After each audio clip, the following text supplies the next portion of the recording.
बहुत बहुत स्वागत है। हेलो बच्चों, हेलो हेलो हेलो हेलो। हाँ जी बेटा, वेलकम टू डाउट नट। कैसे हो बच्चों आप सब? Good evening good evening good evening. आ जाइए आप सभी का बेटा, बहुत बहुत स्वागत है। अभी आवाज आ रही है मेरी आप सबको? ओके, हेलो गुड इवनिंग बेटा, good evening. Hello ji, hello. अरे भाई बायोलॉजी क्लास जल जाएगी बेटा, ठीक है शुभम? यार वेट किया करो, कोई भी क्लास ना अगर बाई चांस तुम्हारी एंड होती है तो उसके बाद कुछ टाइम लगता है जिससे कि वो लिंक हो सके। अगर क्लास में कुछ इश्यू आता है या फिर वो 2 घंटे से बड़ी क्लास हो जाती है तो उसको लिंक करवाने में टाइम लगता है।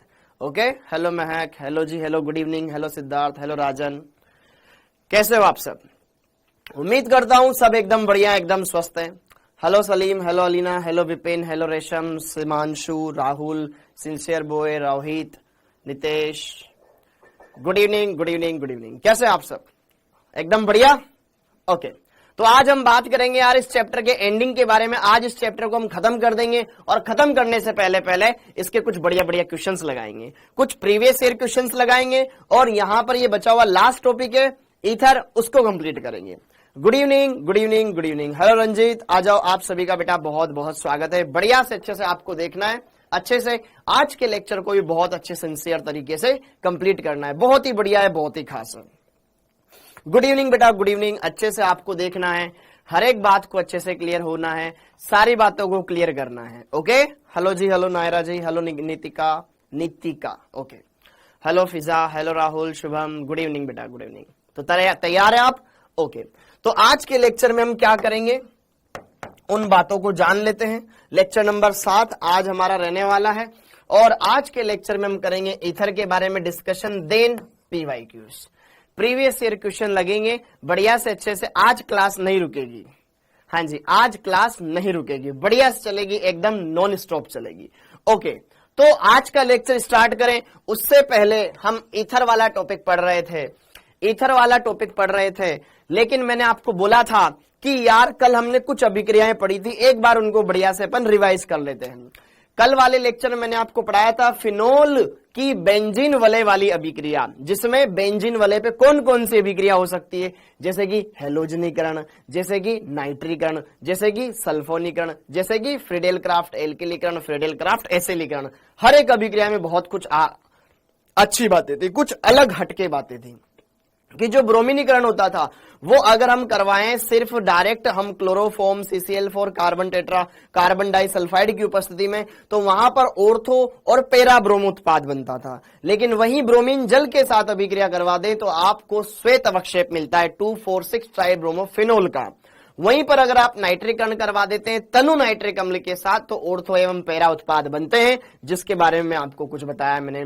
फिर अगर वहीं पर सांद्र के साथ करवा देते हैं तो सांद्र के साथ करवाते हैं दोस्तों तो वहां पर बनता है आपके पिक्रिक अम्ल, पिक्रिक अम्ल, पिक्रिक अम्ल। पिक्रिक अम्ल बनाने की ये बढ़िया विधि भी नहीं मानी जाती है क्योंकि यहां पर जो नाइट्रिक अम्ल होता है ऑक्सीकारक होता है, तो वो क्या करता है फिनोल को बेंजोक्विनोन में भी कन्वर्ट कर देता है। ये बातें मैंने आपको बताई। फिर उसके बाद दोस्तों मैंने आपको बताया सल्फोनीकरण। सल्फोनीकरण भी बहुत अलग था कि वहां पे low temperature high temperature ortho और पैरा उत्पाद बनते थे। फिनोल का फ्रीडेल क्राफ्ट एल्किलीकरण अभिक्रिया बहुत ही सिंपल, एल्किलीकरण में एल्किल समूह जुड़ जाएगा, एसिलीकरण में एसिल समूह जुड़ जाएगा।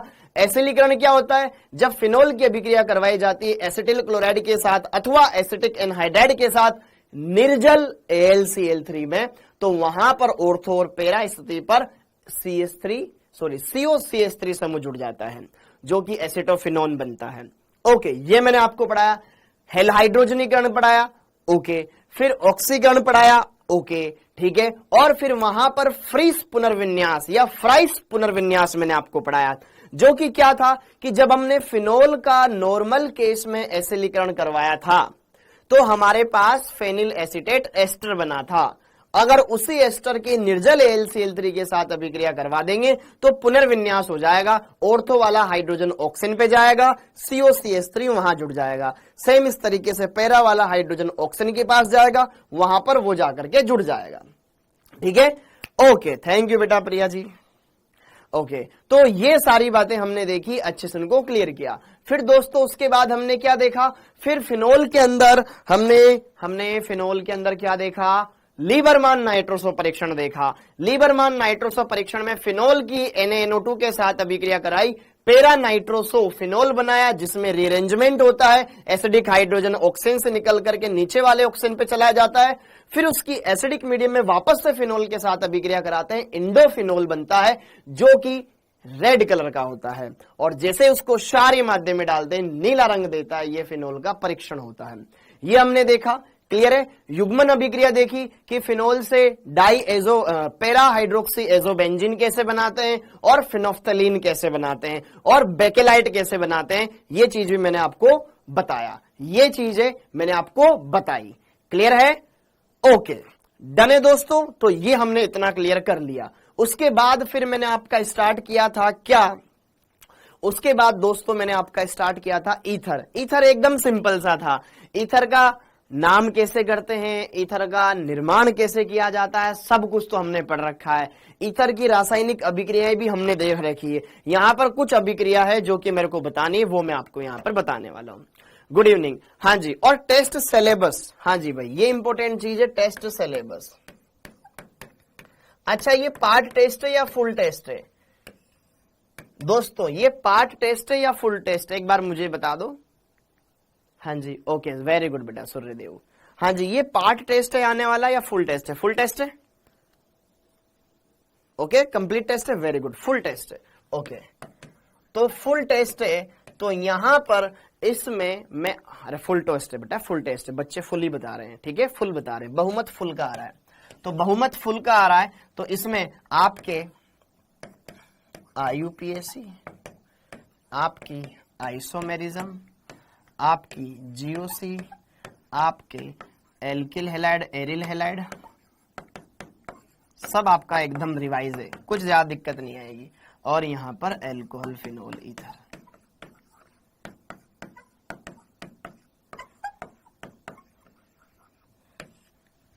बोले तो कंप्लीट ऑर्गेनिक।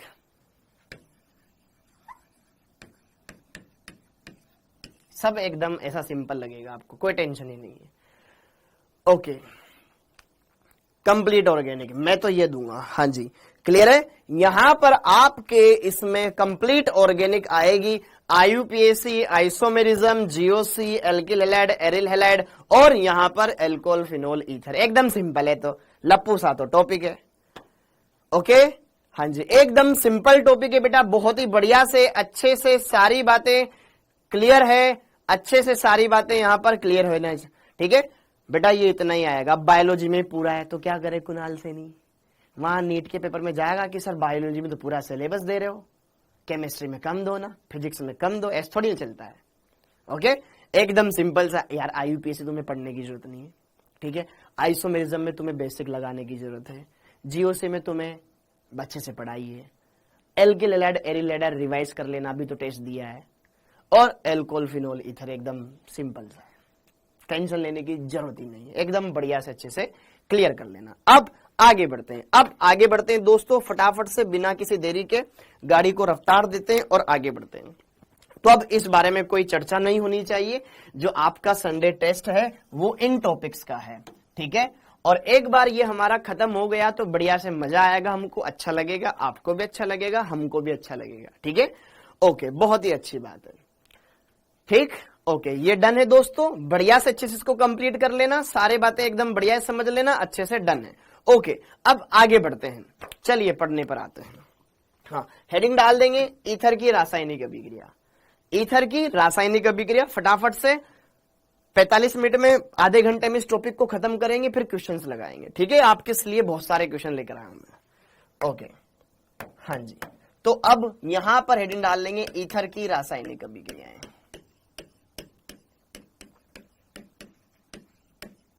रासायनिक अभिक्रिया,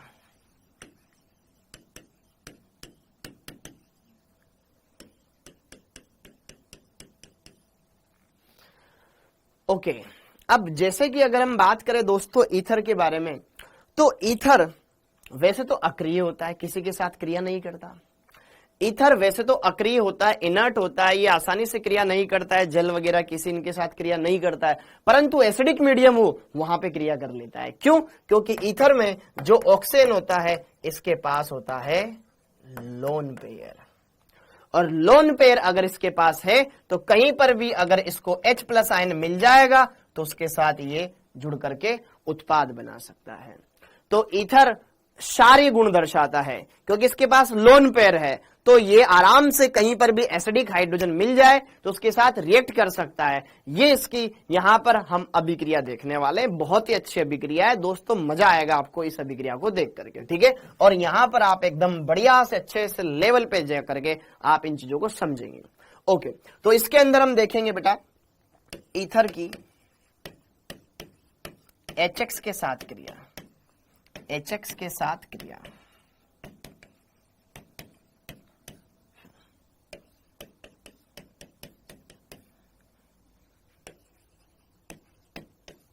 तुम्हारी किस्मत रही तो जरूर इस टॉपिक से क्वेश्चन आएगा तुम्हारे, ठीक है। हाँ जी, ईथर की HX के साथ क्रिया, ईथर की HX के साथ क्रिया। ओके, कि अगर हम किसी भी ईथर की अभिक्रिया जब HX के साथ करवाएंगे तो क्या बनेगा। देखो दोस्तों, सबसे पहले तो तुम्हें यह देखना पड़ेगा ईथर कैसा होता है। ROR अलग अलग लगा देते ताकि आपको समझने में आसानी रहे। लिखो, ये तुम्हारा एक ईथर है। अब इसमें SN1 भी हो सकती है, SN2 भी हो सकती है। हाँ, तो जरा देखो ध्यान से, यदि दोनों में से कोई भी एक साइड, दोनों में से कोई भी एक साइड अगर 3 डिग्री कार्बन है, मतलब दोनों में से कोई भी एक साइड वाला कार्बन अगर 3 डिग्री है जो डायरेक्ट ऑक्सीजन से अटैच है, ऑक्सीजन अगर 3 डिग्री कार्बन से अटैच है किसी एक साइड पर, दूसरी साइड पर भले 1 डिग्री हो या 2 डिग्री हो, ऑलवेज SN1 होगा, ऑलवेज SN1 होगा। मतलब नाभिक इसने उधर जुड़ेगा जिधर स्टेबल कार्बन आयन बनेगा। हाँ या ना, क्लियर हुआ। ओके, अतः न्यूक्लियोफाइल अधिक अधिक स्थायी कार्बन आयन पर जुड़ेगा। समझ में आया, इसका ये मकसद है, ठीक है। ओके, और यदि दोनों में से किसी भी एक साइड 1 डिग्री हुआ या 2 डिग्री हुआ कार्बन, 1 डिग्री हुआ या 2 डिग्री हुआ कार्बन, तो क्या होगा दोस्तों, 3 डिग्री तो है ही नहीं, तो यहां पर SN1 की तो कंडीशन ही खत्म हो गई। फिर होगी इसमें SN2 दोस्तों, फिर होगी इसमें SN2। क्लियर हो गया। तो यहां पर अब न्यूक्लियोफाइल उस कार्बन पर अटैक करेगा जो कि लेस क्राउडेड होगा। नाभिक इसमें इधर जुड़े कि इधर जुड़े, देखो कौन सा छोटा समूह है। ओके, फिर अतः nucleophile less steric crowded, less steric carbon पर अटैक करेगा, लेस स्टेरिक कार्बन पर जुड़ेगा। क्या मेरी बात समझ में आ गई। लेस स्टेरिक कार्बन पर जुड़ेगा।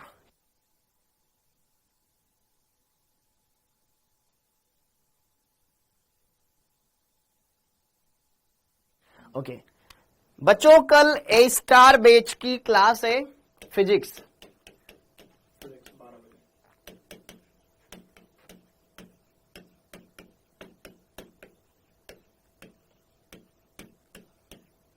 कल, ठीक है।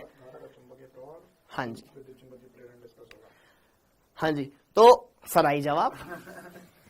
सर मुझे बताते जा रहे हैं कि सर ये लिख दो बोर्ड पर, मैंने कि आई जाओ। हाँ तो भाई कल 12 बजे है ना, आज एक्स्ट्रा बैच की क्लास नहीं हो पाई थी तो हम 12 बजे से कर लेंगे ना, क्योंकि फिर 12:30 बजे से 1 बजे से आपकी भाभी की भी क्लास होती है, तो कल 12 बजे से क्लास रहेगी। तो क्या क्या आएगा कल की क्लास में, मतलब कल हम लोग धारा का चुंबकीय प्रभाव और चुंबकत्व डिस्कस कर रहे थे, उसे कंप्लीट कर लेंगे, उसके पीवा के बचे हुए थे, और विद्युत चुंबकीय प्रेरण पर डिस्कशन करेंगे ना। ये दोनों चैप्टर कल हम खत्म करेंगे 12 से 1 वाली क्लास में, ठीक है। ठीक है, तो 12 बजे A star batch. Okay sir, welcome. हाँ, तो 12 बजे ए स्टार बैच में आपको भौतिक विज्ञान पढ़ाई जाएगी, एसपी सर के द्वारा, पालीवाल सर के द्वारा, एसपी सर के चीते पधार जाना उसमें, ठीक है, ऐसे ही बोलते हैं ना। ओके, तो यहां पर ROR एक ईथर है। तो अब वापस से अपन टॉपिक पर आते हैं, अब टॉपिक पर आते हैं। ओके, तो अब टॉपिक ऐसा है कि यार ईथर SN1 भी देता है, SN2 भी दर्शाता है। अगर दोनों में से किसी एक साइड पर अगर आपको 3 डिग्री कार्बन दिख जाए तो दोस्तों नाभिक स्नेही को उस पे जोड़ देना जो कि स्टेबल कार्बोनाइन बनाता है। डम, समझ में आया? ओके। और दोनों में से कोई भी 3 डिग्री नहीं है तो सोचने की जरूरत ही नहीं है, आपको क्या करना है, नाभिक स्नेही को उधर जोड़ना है जो कि लेस क्राउडेड है, हाँ या ना, लेस स्टेरिक कार्बन है, उधर ऐड कर देना है। समझ में आया क्या? क्लियर हो गया क्या? बस तो बस आपका काम बन जाएगा। देखो अब आपको इतना समझ में आ गया होगा दोस्तों, तो ये आपने लिया ROR डैश, ठीक है, और यहां पर लिया ये HX। अब जब अभिक्रिया करवाओगे तो होगा क्या मित्रों? अरे होगा क्या यार, ये H और यहां पर सुनो, होगा क्या कि ये जो H प्लस एक्स माइनस है, H प्लस एक्स माइनस है, तो कोई भी एक साइड वाला बॉन्ड तोड़ दो। हमें नहीं पता कि R और R डैश क्या है, हमको बिल्कुल नहीं मालूम, वो तो जब असली में होगा तब पता चलेगा। ओके, तो अब यहां पर ये है आपके पास एक सिंपल ईथर। तो इधर अगर मैं इस ऑक्सीजन को इस एल्किल समूह के साथ रखता हूं, इस पे H लगा दो, ये एल्कोहल बन जाएगा, दूसरे हिस्से से एल्किल हैलाइड बन जाएगा। तो ऐसे ही अभिक्रिया हो जाएगी, ठीक है। ये ईथर की अभिक्रिया जब HX के साथ करवाते हैं बेटा, तो एक हिस्से से बनेगा एल्कोहल और दूसरे हिस्से का बनेगा alkyl halide, alkyl halide, alkyl halide. Am I correct? Okay, वो डिपेंड करता है कि आपको किस तरीके का यहां पर एल्किल हैलाइड दिया हुआ है, किस तरह का ईथर दिया हुआ है। समझ आया? किस तरह का आपको ईथर दिया हुआ है। तो जब ईथर की अभिक्रिया HX के साथ करवाते हैं, या तो इधर का बॉन्ड टूटेगा या इधर का बॉन्ड टूटेगा। ऑक्सीजन के साथ हाइड्रोजन जोड़ दो, बचे हुए कार्बन के साथ हेलोजन जोड़ दो। एकदम सिंपल है, एकदम सटीक है। बड़े बड़े कमेंट ना करें, बढ़िया से पढ़ने पे फोकस करें, उत्पाद बनाएं।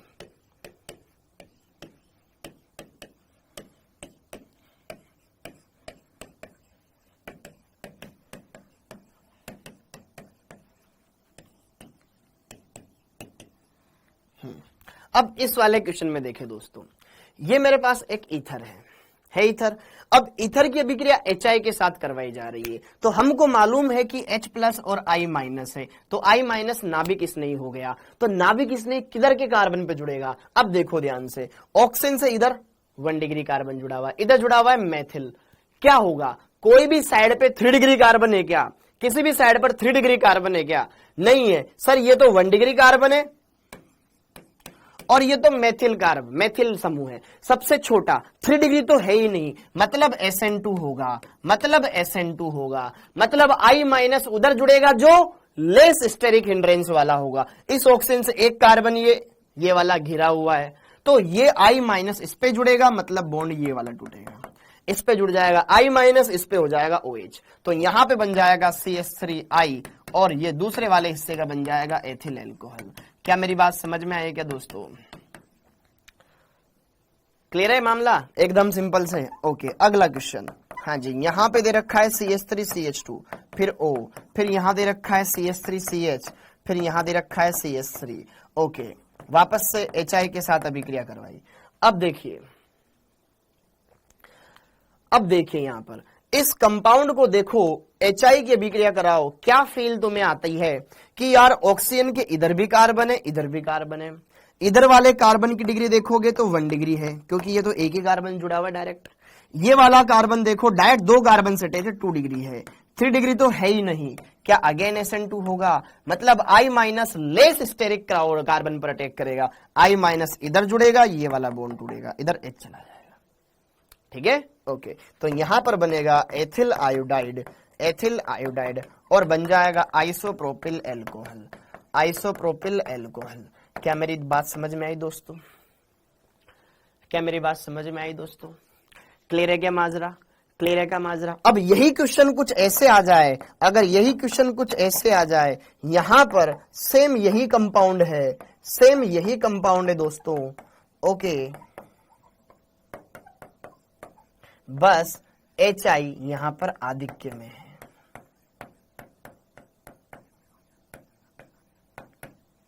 HI आधिक्य में है, HI आधिक्य में है। तो पहला स्टेप तो एकदम सेम है कि यार यहां पर इस तरीके से उत्पाद बन जाएगा और जो एल्कोहल है वो पुनः HI के साथ क्रिया करेगा और वो वाला OH में अलग हो जाएगा। एल्कोहल की अभिक्रिया नहीं पढ़ी हमने HX के साथ, ल्यूकास अभिकर्मक याद करो, पढ़ा था ना। एल्कोहल की अभिक्रिया जब हम HX के साथ करवाते थे, OH जाता था, X आता था, तो वापस से अभिक्रिया करके उसको भी एल्कोहल को आयोडाइड में कन्वर्ट कर देगा। ये ईथर है, ईथर में से जो I माइनस है ये अटैक करेगा इस कार्बन पर, ये वाला बॉन्ड टूटेगा SN2 और पहले तो ये कंपाउंड बन जाएगा CH3CH2I और यहां पर ये दूसरे हिस्से का क्या बनेगा, एल्कोहल बनेगा। परंतु आपको मालूम नहीं है कि HI हमारे पास बहुत है, तो यहां से ये H2 निकल जाएगा और इस वाले हिस्से का भी आयोडाइड बन जाएगा। बोलो, पढ़ा हुआ है ना हमने। यहां पर भी आयोडाइड बन जाएगा, तो दोनों के दोनों आयोडाइड ही हमको मिलेंगे, दोनों के दोनों आयोडाइड ही हमको मिलेंगे, दोनों के दोनों आयोडाइड ही हमको मिलेंगे। एक एथिल आयोडाइड और एक आइसोप्रोपिल आयोडाइड हमको मिलेगा। क्लियर है मामला। एथिल आयोडाइड, आइसोप्रोपिल आयोडाइड हमको मिलेगा। कब? जब आधिक्य में दे दिया जाए तो एल्कोहल एल्कोहल नहीं रहेगा, वो हैलाइड में कन्वर्ट हो जाएगा। क्लियर है दोस्तों? बताओ जी बताओ कमेंट बॉक्स में फटाफट से। एकदम सिंपल सी बात है, एकदम सरल सी बात है, कोई दिमाग ही नहीं लगाया, सिंपल सा उत्पाद बनाया, बाकी तो हमें पहले से आता था। डन डना डन डन, ओके कूल। अब आगे देखो, हाँ जी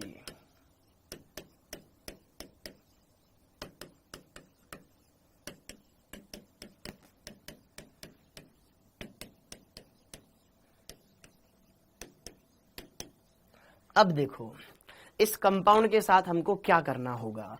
पहली बात तो हमने देखा ये ईथर है और इसके विक्रिया करवाई जा रही है HX के साथ, तो यहां पर कोई ना कोई तो बॉन्ड टूटेगा। अब लेकिन ऑक्सीजन से जुड़ा हुआ ये कार्बन क्या है, 3 डिग्री है। ये वाला कार्बन है 3 डिग्री, ये वाला कार्बन है 2 डिग्री। ओहो हो, इधर वाला 3 डिग्री है, तो क्या होगा SN1। तो दिमाग में क्या ध्यान आया कि यार I माइनस उधर जुड़ेगा जो अधिक स्थायी कार्बोनाइन बनाए, मतलब यहां पर ये I माइनस इधर जुड़ेगा 3 डिग्री वाले पर, ये वाला बॉन्ड टूट जाएगा, इधर I आएगा, H के साथ अलग हो जाएगा। तो यहां पर बन जाएगा आपके पास प्रत्यक ब्यूटिल आयोडाइड और ये OH अलग हो जाएगा, आइसोप्रोपिल एल्कोहल।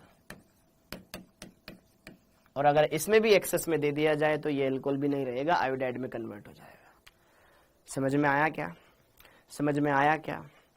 क्लियर हुई बात? हर एक बात अच्छे से समझ में आई क्या? क्लियर है क्या दोस्तों? तो इसी की बात पर हाँ या ना, सारी बातें क्लियर है क्या? अच्छे से आपको समझ में आया क्या? बोलो, क्लियर है? अच्छे से सारी बातें क्लियर हो गई? अच्छे से सारी बातें क्लियर हो गई? अच्छे से सारी बातें क्लियर हो गई? अच्छे से सारी बातें क्लियर हो गई? बोलो जी बोलो, बोलो जी बोलो। समझ में आ गया सब कुछ? ओके, इस पर HI का योग करवाया जाए, इस पर HI का योग करवाया जाए तो क्या होगा? हाँ जी, इस कंपाउंड पर HI का योग करवाया जाए तो क्या होगा? इस कंपाउंड पर HI का योग करवाया जाए तो क्या होगा? पहली बात तो दिखने में ईथर लग रहा है, दिखने में ईथर मालूम पड़ता है, और यहां पे अगर धनावेश बनेगा तो बेंजीन का अनुनाद भी लगेगा और डिग्री भी यहां पर तो क्या है, जैसे ये बॉन्ड इधर टूटेगा 3 डिग्री है, CH2CH3 है ना, तो यहाँ पे ये कार्बन कैसा है, 3 डिग्री है और ज्यादा स्टेबल कार्बोनाइन बनाएगा, तो I माइनस यहाँ जुड़ेगा, मतलब ये वाला बॉन्ड टूटेगा, इसको H दे देंगे। और तो और यहाँ पे क्या होगा, देखो दोस्तों बहुत ही शानदार बात होगी कि ये बेंजीन है, ये बेंजीन से जुड़ा हुआ कार्बन, एक मेथिल लगा हुआ है, एक एथिल लगा हुआ है और एक लग जाएगा इस पे आयोडीन। क्या मेरी बात समझ में आई क्या? क्या मेरी बात समझ में आई क्या? अरे दोस्तों यहां तो ये SN1 के द्वारा अटैक किया ना, हाँ या ना? SN1 के द्वारा अटैक किया, किया कि नहीं किया? किया, किया कि नहीं किया? किया। तो यहां पर जो I माइनस अटैक करेगा SN1 के द्वारा, तो यहां पर ये जो कार्बन है दोस्तों किरेल है, अर्थात यहां पर आपको रेशमिक मिश्रण मिलेगा।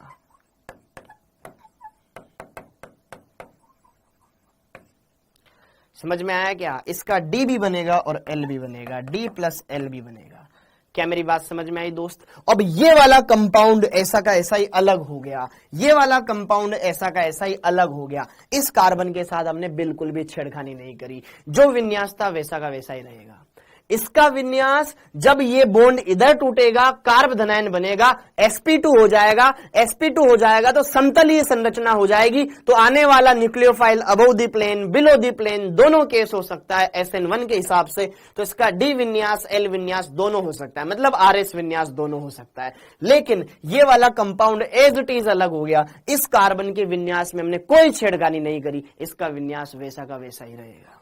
ठीक है, तो अगर हम बात करें इस कंपाउंड के अंदर, यहां H लगा हुआ है, यहां पर C2H5 लगा हुआ है, यहां पे लगा हुआ है CH3, तो इसका तो धारण हुआ, ये ऐसा का ऐसा ही अलग हो गया।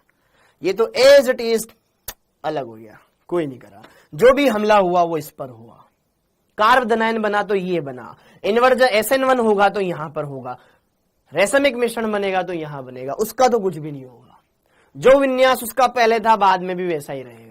जैसे कि अगर मैं आपसे बोलूं इसका विन्यास निकाल के बताओ, अगर मैं आपसे बोलूं दोस्तों इसका विन्यास निकाल के बताओ इस क्रेल कार्बन का, तो आरएस विन्यास कैसे देखते थे? CIP रूल लगाते थे, CIP रूल लगाते थे। मान लो यही फिशर फॉर्मूला है, मान लो यही फिशर फॉर्मूला है, मान लो यही फिशर फॉर्मूला है, मान लो यही फिशर फॉर्मूला है। ऑक्सीजन सबसे अधिक विद्युतीर्ण परमाणु, ये 1 नंबर, फिर 2 नंबर इधर 2 कार्बन, फिर 3 नंबर इधर 1 कार्बन, इधर 4 नंबर हाइड्रोजन।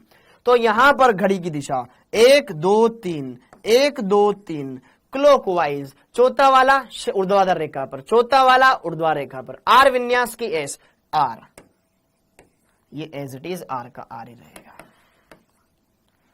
इसके विन्यास में कोई चेंज नहीं आया। क्लियर है मामला? जबकि इसके विन्यास में तो चेंज आएगा ना बेटा, क्योंकि ये SN1 है तो बीच में समतली हो जाएगा, कार्ब धनायन बनाएगा, फिर बाद में नाभिक स्नेही जब जुड़ेगा तो वहां पर एक किरेल कार्बन बनेगा और SN1 में रेशमिक मिश्रण बनता है। तो यहां पर D और L दोनों विन्यास बनेंगे, सम मोलर मिश्रण बनेगा D और L का, रेशमिक मिश्रण। समझ में आया क्या? क्या ये बात क्लियर हुई दोस्तों? समझ में आया? क्लियर है मामला? ओहो हो, नहीं आया?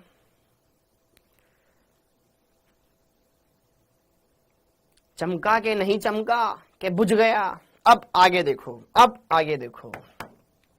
हाँ जी, अब सपोज करो, मान लो किसी एक साइड पर कार्ब धनायन, किसी एक साइड पर कोई कार्ब धनायन है जो स्टेबल धनायन बन रहा है। जैसे कि F लिखे, उससे पहले एक नोट लिखें, एक नोट लिखें, नोट लिखें। यदि बंध टूटने के बाद, यदि बंध CO बंध, भाई किधर से टूटेगा ना, CO बंध टूटने के बाद, टूटने के बाद स्टेबल धनायन या 3 डिग्री धनायन बने तो SN1 द्वारा उत्पाद बनेगा, तो SN1 द्वारा उत्पाद बनेगा।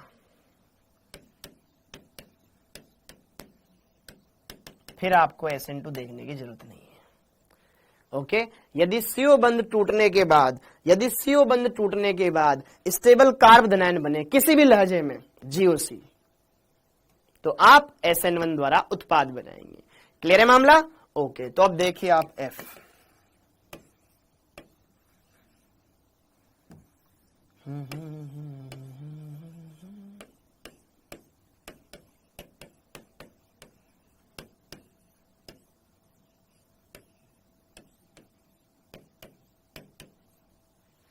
यहां पर क्या उत्पाद बन सकता है? क्या दिखने में ये ईथर मालूम पड़ता है? क्या दिखने में ये ईथर मालूम पड़ता है? ऑक्सीजन के इधर भी कार्बन, ऑक्सीजन के इधर भी कार्बन, ओहो ये तो ईथर है। लेकिन बात अलग, इस ऑक्सीजन के इधर फेनिल वलय है, इधर बेंजिल समूह है। कौन सा बंध टूटेगा? अरे दोस्तों, ये वाला बॉन्ड टूटेगा कि ये वाला बॉन्ड टूटेगा? थोड़ा सा खुद का दिमाग लगाओ। इस ऑक्सीजन के पास है लोन पेयर, जो कि बेंजीन के साथ संयुग्मन में है, तो यहां तो डबल बॉन्ड के लक्षण आ ही जाएंगे, तो ये वाला बंध तो तोड़ना मुश्किल है। अगर टूटेगा तो ये वाला टूटेगा, क्योंकि ये ऑक्सीजन उधर बेंजीन के साथ संयुग्मन में नहीं है। और जब टूटेगा तो यहां पे ज्यादा स्टेबल कार्बोनाइन बनाएगा, हाँ या ना? तो I माइनस इधर जुड़ेगा, H इधर अलग हो जाएगा। तो एक हिस्से से बनेगा फिनोल और एक से बनेगा बेंजिल आयोडाइड। क्लियर है क्या मामला?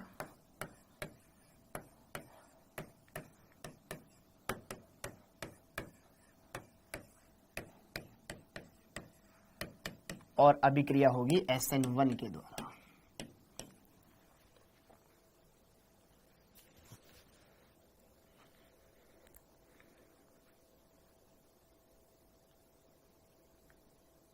समझ में आया?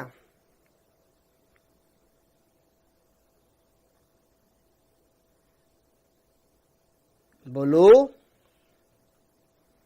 Very good. अब सेम इसी तरीके से एक और भयानक क्वेश्चन आपके सामने पेश करता हूं। हाँ जी, यहां पर ये लिया, यहां पर ये लिया, यहां पर लिया ये, ओहो हो। अब देखो किधर बॉन्ड टूटेगा जो फायदा करेगा। अब तुमको लगाना है अपना दिमाग, किधर बॉन्ड टूटेगा जिससे फायदा मिलेगा। ये कंपाउंड है, ये ऑक्सीजन है, इधर ये कंपाउंड है। अब या तो मैं इधर का बॉन्ड तोड़ूं या इधर का बॉन्ड तोड़ूं और धनायन बनाऊं। किधर धनायन बनेगा, ज्यादा स्टेबल होगा दोस्त? अगर ये बॉन्ड इधर ले जाए, इधर धनायन बन जाएगा। ये बॉन्ड इधर ले जाए, उंगल धनावेश। 3 मेंबर्ड रिंग एरोमेटिक। तो hello hello hello hello hello hello hello hello hello hello hello hello hello hello hello hello hello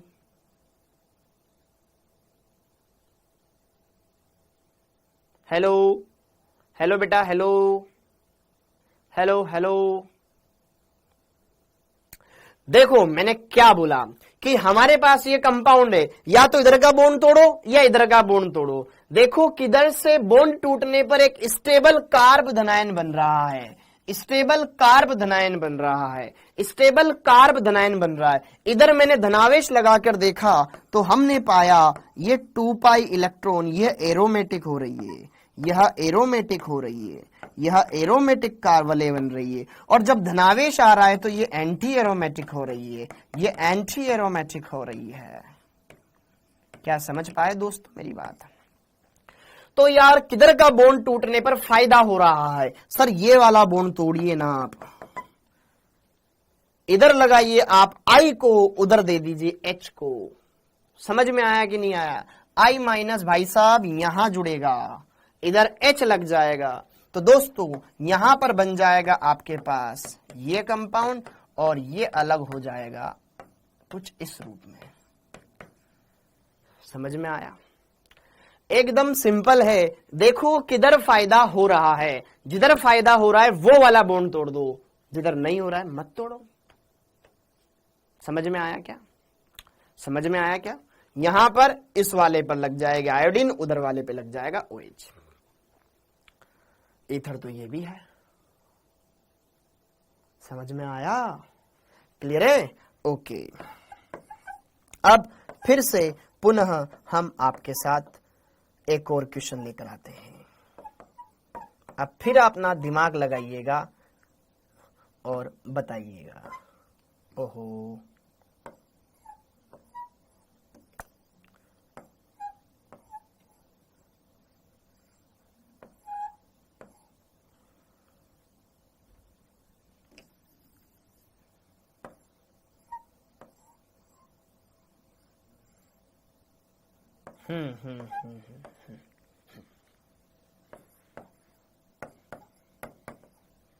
अब बताएं किधर वाला बॉन्ड टूटेगा?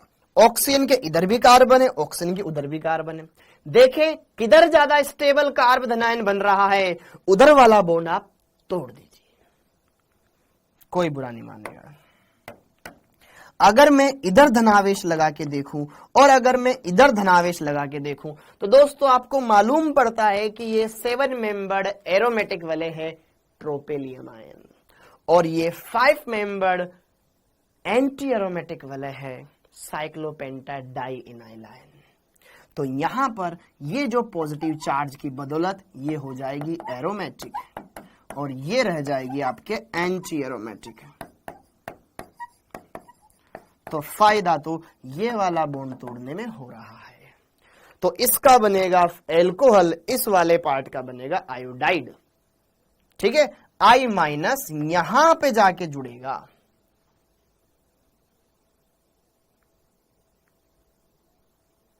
समझ आया? ओके, इस वाले पार्ट का रह जाएगा एल्कोहल और इस वाले पार्ट का बन जाएगा आयोडाइड। देखो कितना आसान बना दिया जीओसी ने। बोलो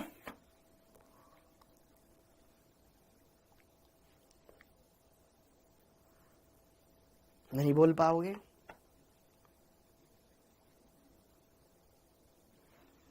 क्लियर है मामला? ओके, तो दोस्तों मैंने आपको बताया ईथर की रासायनिक अभिक्रिया। रासायनिक अभिक्रिया में क्या कि ईथर की अगर HX के साथ क्रिया करवा दी जाए तो वो क्रिया कर लेता है, क्योंकि ईथर वैसे तो अक्रिय होता है, लेकिन एसिड कहीं से मिल जाए तो उसका अम्लीय हाइड्रोजन लेने की इसकी बहुत चाहत होती है, क्योंकि इसके पास लोन पेयर होते हैं, रहा नहीं जाता एसिड बेस रिएक्शन तो करूंगा ही करूंगा, ऐसी बात है। तो यहां पर अगर ROR में से किसी एक साइड पर अगर 3 डिग्री कार्बन है तो SN1 हो जाएगी। तो न्यूक्लियोफाइल सामने वाला ऋणावेशित आयन वहां जुड़ेगा जिधर स्टेबल कार्बन आयन बन जाए। और अगर दोनों में से किसी भी एक साइड पर 1 डिग्री या 2 डिग्री है तो फिर वहां SN2 फेवर होगी, मतलब नाभिक इसलिए वहां जुड़ेगा जो लेस क्राउडेड होगा। डन। ओके, जैसे कि आप इस तरीके से बॉन्ड तोड़ के उत्पाद बना देंगे, तो उत्पाद बनाए तो यहां पे उधर का छोटा, इधर ये 1 डिग्री, उधर ज्यादा छोटा तो होगी तो SN2, क्योंकि 3 डिग्री तो कहीं पर है ही नहीं है, तो फिर SN2 के हिसाब से उत्पाद बना दिया। यहां पे इधर 1 डिग्री, इधर 2 डिग्री, 3 डिग्री है नहीं तो SN2 होगी, I माइनस लेस क्राउडेड पे अटैक कर गया।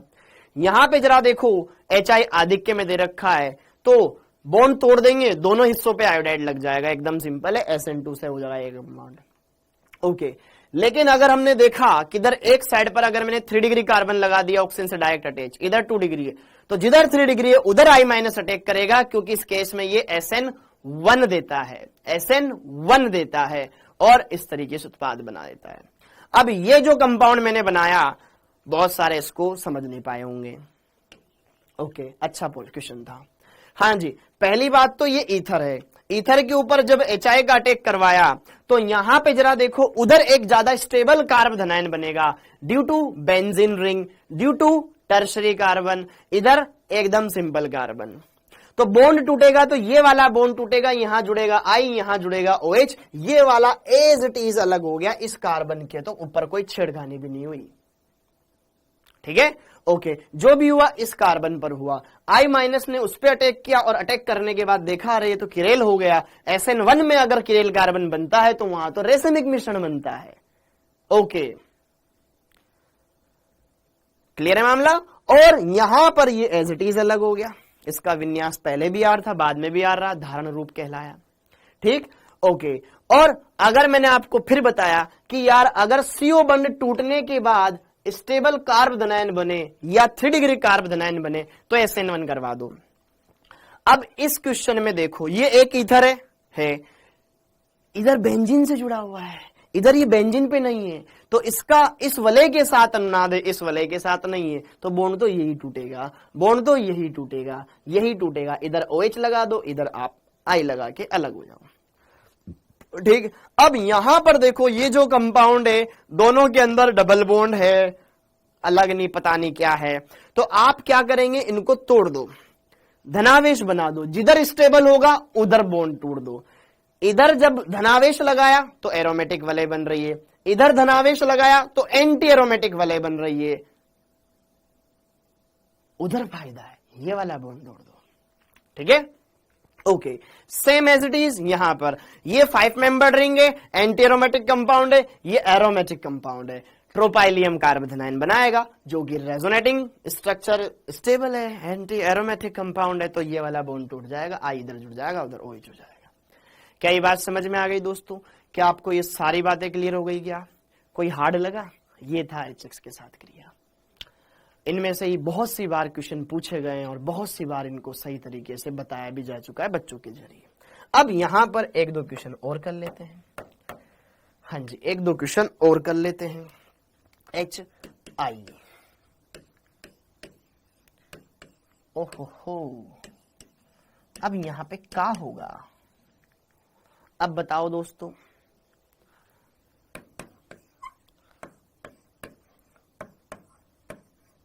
अब बताओ दोस्तों, यहां पे क्या होगा? ये भी तो दिखने में ईथर ही मालूम होते हैं। ईथर तो ये भी है, लेकिन चक्रीय ईथर है और 6 मेंबर रिंग है, अच्छे से स्टेबल है। टूट तो ये भी सकती है, नॉर्मल केस में टूटेगी। हाँ जी। अब यहां पर आप देखो, पड़ोसी देख लो ना यार ऑक्सीजन के। ऑक्सीजन का ये पड़ोसी, इसकी डिग्री देखो, ये इधर 1 कार्बन 2 कार्बन जुड़ा हुआ है। अरे भैया तो 2 डिग्री है। ऑक्सीजन इधर इस कार्बन जुड़ा हुआ है, जो कि 1 जुड़ा हुआ है, ये कार्बन 1 डिग्री है। तो हमको तो दोनों में से किधर भी 3 डिग्री नहीं मिला, तो यहां पर तो SN2 होगा बेटा। और SN2 में क्या होगा? I माइनस उधर जुड़ेगा जो लेस इंडर्ड है, जिधर त्रिविम बाधा कम है, इधर, अर्थात ये वाला बोन टूटेगा। बोलो, इधर हो जाएगा OH, इधर आ जाएगा I। समझ में आई कि नहीं आई? यहां जुड़ गया I, इधर हो गया OH। क्लियर है मामला? ओके। और अगले प्रश्न में अगर हम देखेंगे तो ये वाला कार्बन है 1 डिग्री और ये वाला कार्बन है 3 डिग्री। ओहो हो, अब तो SN1 होगा और ये वाला बॉन्ड टूटेगा। ठीक है, तो इधर OH हो जाएगा, इधर जुड़ जाएगा I।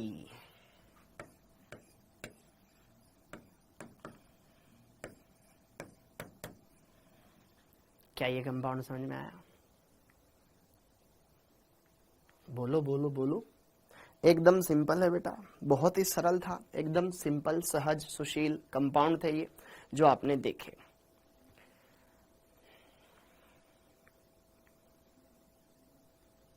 ठीक है, कर सकते हो, ऐसा कोई भी क्वेश्चन नहीं है कि जो आप न कर सको। तो ये थे हमारे ईथर की कंपाउंड की अभिक्रियाएं, ये थी हमारी ईथर की अभिक्रियाएं, ये थी हमारी ईथर की अभिक्रियाएं। क्लियर है दोस्तों? अब ईथर का एक भाई होता है इपोक्साइड।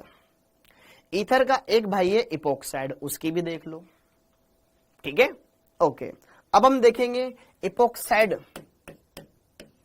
इपोक्साइड जिसको हम इपोक्सी भी बोलते हैं।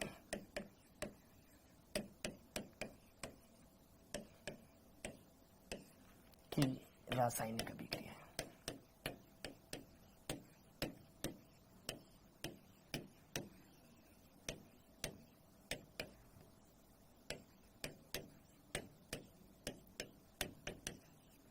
इपोक्साइड, इपोक्सी, इपोक्साइड की रासायनिक अभिक्रिया, ये 3 मेंबर्ड है, इसमें अलग होता है। ये तो नॉर्मल ईथर है, आराम से आप 6 मेंबर्ड ईथर स्टेबल होता है बेटा, आराम से अभिक्रिया दे सकता है, जैसी आप कराना चाहो वैसे ही देगा, ऐसे नहीं जबरदस्ती में खुद के हिसाब से अभिक्रिया दे। ठीक है, यहां तो अलग सीन है। 3 मेंबर्ड रिंग है, अनस्टेबल है, ओपन होगी, तो देखो ध्यान से यहां पर क्या बनेगा। अरे क्लियर है? क्लियर है? सर मेरे दिमाग में भूसा भरा है, क्या करूं? सर मेरे दिमाग में भूसा भरा है, क्या करूं? गाय भैंसों को खिला दे। ठीक है, ओके, समझ में आया बेटा? Very good, okay, done. अब इपोक्साइड की अभिक्रिया। इपोक्साइड दोस्तों, यहां पर एसिडिक मीडियम में भी अभिक्रिया होती है और बेसिक मीडियम में भी होती है। तो देखो ध्यान से, पहले अगर हम बात करें एसिडिक मीडियम में,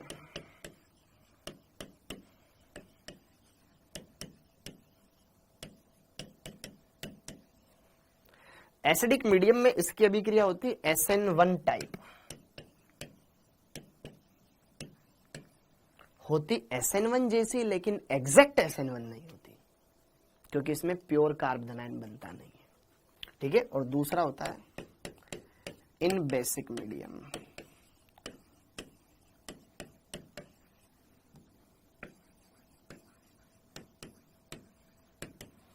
SN2। लिखो, इपोक्साइड की रासायनिक अभिक्रिया है एसिडिक मीडियम में, तो एसिडिक मीडियम में SN1 टाइप, SN1 जैसी, ना कि एग्जैक्ट SN1। ठीक है, और बेसिक मीडियम में SN2 होती है, बेसिक मीडियम में SN2 होती है। ओके ओके, अब पहला आप हेडिंग डाल लेंगे, in acidic medium, in acidic medium.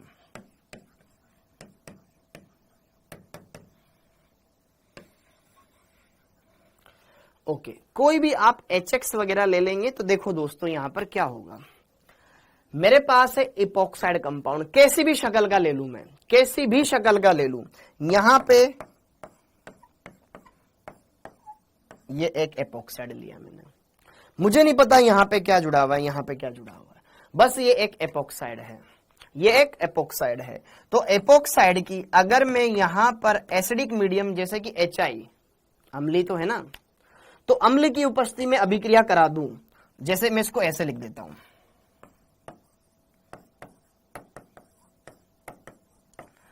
H+I-, तो जरा देखो दोस्तों इसकी अभिक्रिया कैसे होती है पूरी बताता हूं आपको। अब ये चक्रीय ईथर नहीं, ये इपोक्साइड है, 3 मेंबर रिंग है, हाईली अनस्टेबल है, तो यहां पर होती अभिक्रिया वैसे ही SN1 जैसी, लेकिन नॉट एग्जैक्ट SN1। ओके, देखो होता क्या है, इस ऑक्सीजन के पास लोन पेयर है, अब ये 3 मेंबर रिंग है, अनस्टेबल है, तो अपने आप तो खुलती नहीं है जब तक इस पर कोई केमिकल ना डालें, अदरवाइज तो बनना ही नहीं चाहिए था ये कंपाउंड। ओके, तो इसके पास लोन पेयर है, ये अपना H+, लोन पेयर इस H+ को देके एक्सेप्ट कर लेता है, और यहां पर इस पर आ जाएगा पॉजिटिव चार्ज, आ गया, ये बन गया ऑक्सोनियम आयन, इसको बोलते हैं ऑक्सोनियम आयन, ऑक्सोनियम आयन। अब ये जो ऑक्सोनियम आयन है ये अनस्टेबल है, अब ऑक्सीजन पर धनावेश है, एकदम प्योर कार्बन आयन नहीं बना, एकदम प्योर कार्बन आयन नहीं बना है, SN1 में तो प्योर बनता है, यहां पे भी कार्बन आयन बनता है, ठीक है, इसलिए SN1 जैसी, अब जैसे ही अगले स्टेप में I- अटैक करेगा, तो I- उधर अटैक करेगा जिधर स्टेबल कार्बन आयन बने। अब देखो ये ऑक्सीजन पे धनावेश, या तो ये इधर से बॉन्ड तोड़ेगा या इधर से बॉन्ड तोड़ेगा, या तो ये इधर से बॉन्ड टूटेगा या इधर से बॉन्ड टूटेगा, जिधर स्टेबल कार्बन आयन है I- उस पे जुड़ जाएगा, मान लो उधर स्टेबल है, ठीक है, जिधर स्टेबल कार्बन आयन होगा उस पर जुड़ेगा।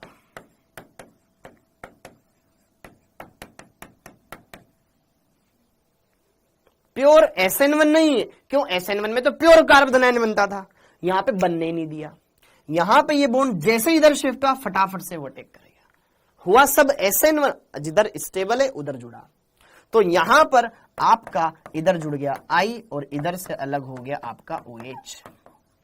समझ में आया, समझ में आया कि नहीं आया, ऐसे आपको सोचना है, ठीक है। इन एसिडिक मीडियम हुआ सब SN1 जैसा, I- किधर जुड़ रहा है, जिधर स्टेबल कार्बन आयन बन रहा है। समझ में आ रही बेटा मेरी बात, समझ में आ रही मेरी बात, जो मैं कह रहा हूं, जो मैं बोल रहा हूं, उस बात को समझना, अच्छे से क्लियर करना, सारे क्वेश्चन बनेंगे। जल्दीबाजी मत करना, हड़बड़ाहट मत करो, अच्छे से समझ लो, कोई दिक्कत आए आप आराम से 2 बार समझो, चीज को क्लियर होगी। क्लियर है, ये आपके पास फाइनल प्रोडक्ट। अब जैसे कि देखो मैं तुम्हें कुछ क्वेश्चन देता हूं, खुद ट्राई करने की कोशिश करना। उत्पाद बनाए,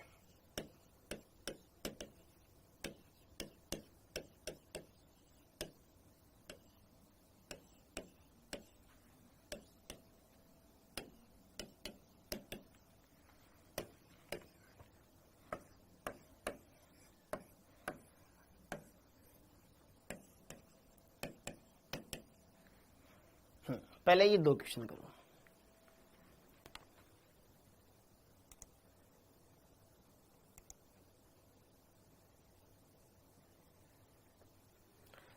हाँ जी, ये देखो, इंडियंस बेटा ब्लॉक करवा दूंगा कमेंट कराए तो।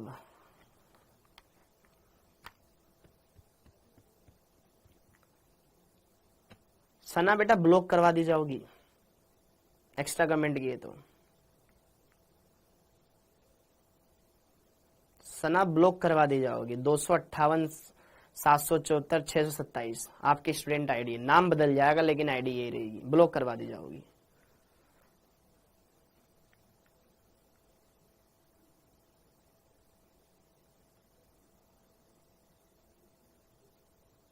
फिर बुरा लगेगा तो लगता रहेगा, ठीक है। तो कोई अनावश्यक कमेंट नहीं करेगा। पढ़ने आए हो पढ़ाई करो।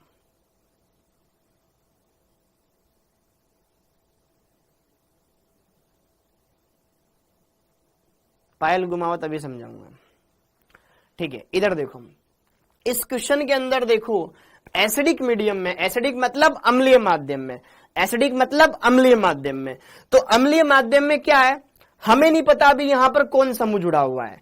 तो जरा देखो ध्यान से, जैसे ही मैंने ये 3 वलय वाला, देखो 2 कार्बन और 1 ऑक्सीजन, ये इपोक्साइड वलय, ये आपकी इपोक्साइड वलय, ये दोस्तों आपकी इपोक्साइड वलय, ये आपकी इपोक्साइड वलय। अब इपोक्साइड वलय खुलेगी क्योंकि 3 मेंबर्ड है, अनस्टेबल है, तो ये ऑक्सीजन अपना लोन पेयर देगा और ऑक्सोनियम कार्बोनाइन बनाएगा, ठीक है। एकदम प्योर कार्बोनाइन नहीं है क्योंकि ऑक्सीजन पे धनावेश ना कि कार्बन पर।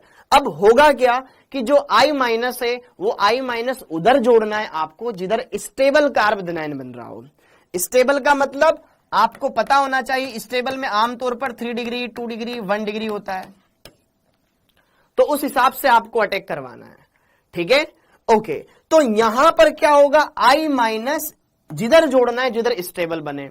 अब आपको यहां पे देखो दोस्त, ये एक इपोक्साइड है कि नहीं है, इपोक्साइड कंपाउंड है, इपोक्साइड वलय है इसमें, तो आपको देखना है कि ये H+I-। देखो यहां पर इपोक्साइड में SN1 जैसी होगी, न कि SN1। कब, जब अम्लीय माध्यम में, ये HI अम्ल होता है तो SN1 टाइप अभिक्रिया होगी और I- इधर जुड़ जाएगा, ठीक है, और ये वलय इधर से खुल जाएगी। ओके, तो यहां पर ये कार्बन इस पे जुड़ जाएगा I, ओके, बाकी यहां पे CH है ही सही, ठीक है, और यहां पे हो जाएगा CH2OH, ऐसा कुछ।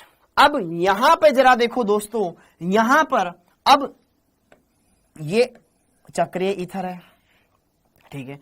अब किधर ज्यादा स्टेबल, इधर से बॉन्ड टूटेगा, यहां पे धनावेश आएगा 2 डिग्री कार्बोनाइन, इधर से बॉन्ड टूटेगा, इधर धनावेश आएगा 3 डिग्री। तो आपको खुद समझ में आया होगा कि यार I- इधर जुड़ेगा, ये बॉन्ड इधर शिफ्ट हो जाएगा और उस पर H लग जाएगा, ठीक है। तो यहां पे हो जाएगा OH, यहां पर है आपका मेथिल और इस पे जुड़ जाएगा I। क्या बोलते हो, ये बनेगा कि नहीं बनेगा?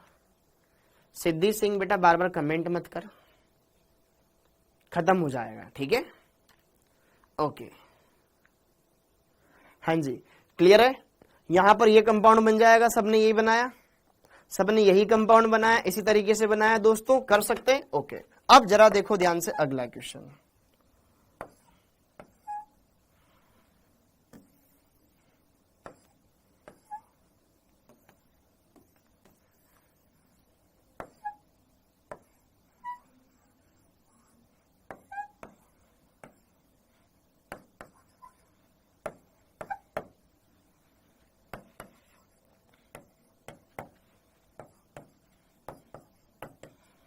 यहां पे क्या होगा, अच्छा यहां पे एक जगह चेंज कर लेते हैं, पीएच कर लेते हैं, एक जगह पीएच कर लेते हैं। अब बताओ, अब बताओ,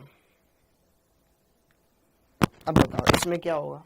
पहले आप उत्पाद बनाएं, फिर एक बार उत्पाद के अंदर में क्या होगा वो मैं बताऊंगा। हाँ जी, अब इस वाले क्वेश्चन को देखो। पहली बात इपोक्साइड है, इपोक्साइड है, पहली बात इपोक्साइड है, इपोक्साइड है। अब देखो इधर से वलय टूटेगी तो इस कार्बन पे धनावेश आएगा, 3 डिग्री बनेगा, लेकिन इधर से वलय टूटेगी तो इस पे धनावेश आएगा जो कि बेंजीन से जुड़ा हुआ है, पीएच वाला टूटेगा, मतलब ये वाला बॉन्ड शिफ्ट होके इधर आएगा तो I- ना इस कार्बन पे जुड़ेगा। समझ में आया दोस्तों, क्लियर हुआ, क्लियर हुआ। इधर का बॉन्ड टूट रहा है और जब बॉन्ड टूटेगा तो sp2 संकरण हो जाएगा, sp2 संकरण हो जाएगा, फिर यहां पे जुड़ेगा। तो दोस्तों ये OH इधर का इधर अलग हो जाएगा, ये Et, ये Me, ये OH, इसके विन्यास में कोई चेंज नहीं, लेकिन ये जो है एक टाइम पर sp2 हुआ होगा, SN1 जैसी है, नॉट एग्जैक्ट SN1, SN1 जैसी है कि I माइनस उधर जुड़ेगा जिधर स्टेबल कार्बन आयन बनेगा। क्या मेरी बात समझ में आ रही है? तो इस कार्बन के विन्यास में तो कोई फर्क ही नहीं पड़ा, लेकिन जब इधर फर्क पड़ेगा तो यहां पे जरा देखो दोस्तों, यहां ऊपर तो मेथिल है, इधर पीएच है, इधर ये आई है, तो आई, तो जब अब यार ये sp2 हो गया तो आई तो above the plane below the plane दोनों केस पॉसिबल हो सकते हैं ना, तो इस कार्बन का तो होगा धारण और इस कार्बन का होगा रेशमीकरण।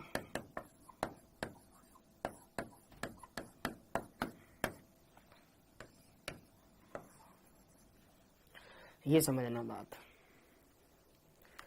ठीक है? फेल आए तो बढ़िया है।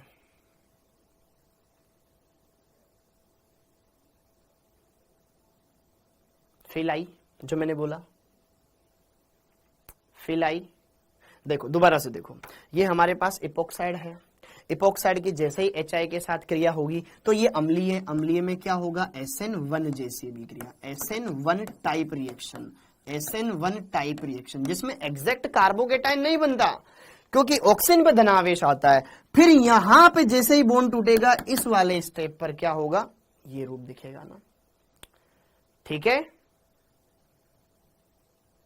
जैसे ही ये बॉन्ड तोड़ोगे इस कार्बन पर धनावेश आएगा, और इधर रेशमीकरण क्यों बोल रहा हूं, क्योंकि ये किरेल कार्बन है, इधर पीएच है, इधर मेथिल है, इधर आयोडीन है, इधर अलग समूह है। ये वाला कार्बन भी किरेल है लेकिन उसके विन्यास के साथ कोई छेड़खानी नहीं हुई, जैसा का जैसा ही अलग हो गया। ओके, तो यहां पर हम नोट लिख लेते हैं, यहां पर हम नोट लिख लेते हैं, अरे यार यहां पर हम नोट लिख लेते हैं।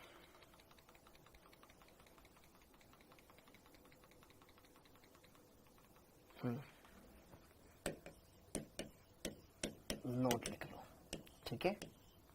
ओके, इपोक्साइड अम्लीय माध्यम में, अम्लीय माध्यम में SN1 टाइप अभिक्रिया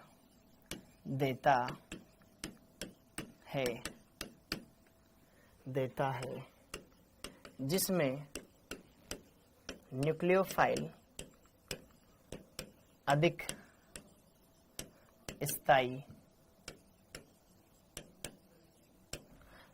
स्थायी कार्ब धनायन पर जुड़ता है एवं जिस पर न्यूक्लियोफाइल अटैक करेगा यदि वह किरेल हो जाए तो SN1 में उस कार्बन एटम का रेशमीकरण होगा।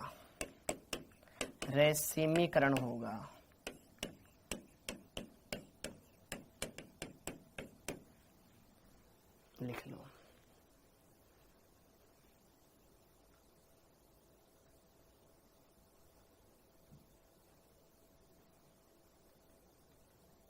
साधना बेटा दोबारा 2x स्पीड पे देखो ना, क्या दिक्कत आ रही है।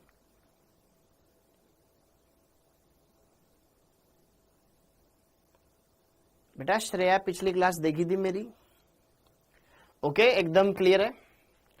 इपोक्साइड अम्लीय माध्यम में SN1 देता है, ओके, और उधर आपको क्या करना है, नाभिक स्नेह को जोड़ देना है जिधर स्टेबल कार्ब धनायन बने। एकदम सिंपल है। GOC करा दीजिए एक बार। क्यों? जब पढ़ाया था, जब कहां गए थे?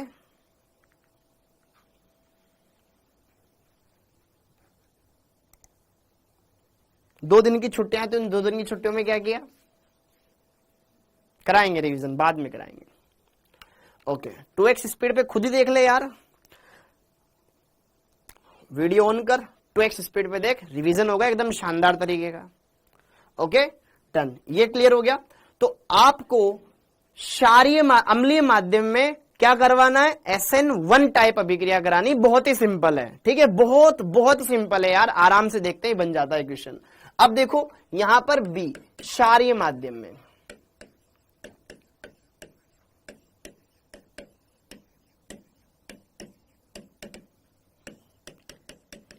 क्षारीय माध्यम में SN2, यहां पर क्या होगी, SN2 होगी, मतलब नाभिक स्नेही पश्च दिशा से आक्रमण करेगा। अब रेशमीकरण नहीं, प्रतिपन्न हो सकता है अगर होगा तो। समझ में आया? ओके।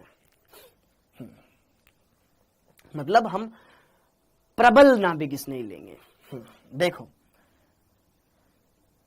इतना समझ में आया दोस्तों, ये आगे का भी सिंपली बहुत आसानी समझ में आएगा।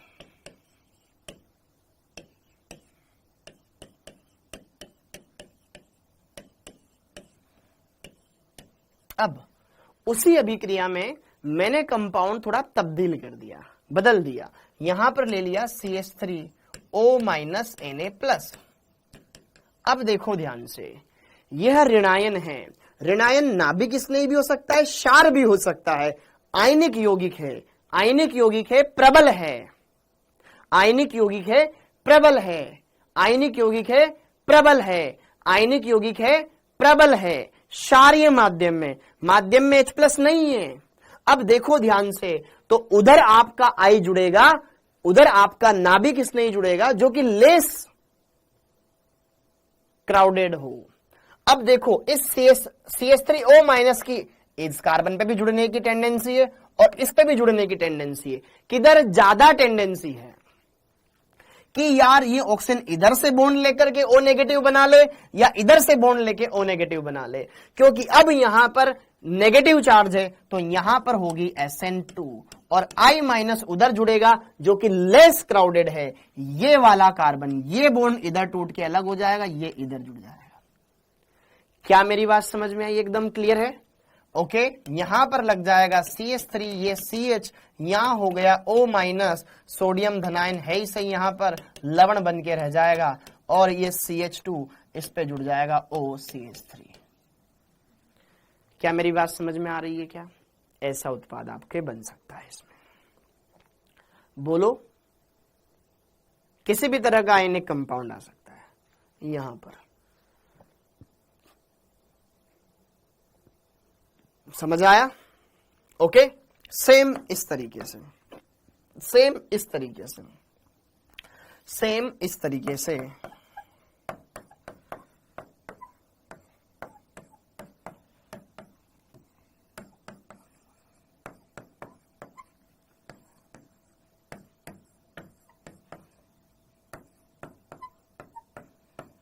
क्या SN2 होगा?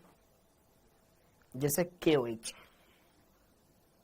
वैसे ही KSH, K+SH-। हाँ या ना? तो बॉन्ड किधर का टूटेगा? ये हमारा इपोक्साइड है। अब अम्लीय हाइड्रोजन तो कहीं है ही नहीं। KSH पोटेशियम धातु है, सल्फर अधातु है, आयनिक बंध है, SH- साफ साफ चमक रहा है, साफ साफ चमक रहा है, तो क्या होगा? ये नाभिक स्नेही स्ट्रॉन्ग है, तो ये उधर अटैक करेगा जो लेस क्राउडेड है। ये वाला कार्बन की ये वाला कार्बन, इधर बॉन्ड टूटेगा तो यहां पे इस कार्बन पे जुड़ेगा, इधर बॉन्ड टूटेगा तो इस पर जो कि 3 कार्बन से घिरा हुआ है, ये वाला बॉन्ड इधर शिफ्ट हो जाएगा, I- इधर जुड़ जाएगा। समझ में आया?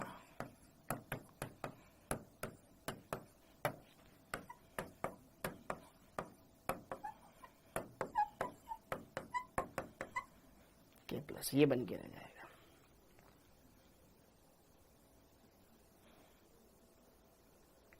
इसमें जो SN2 में होता है वो सब होगा। ठीक है। थर्ड एक क्वेश्चन और,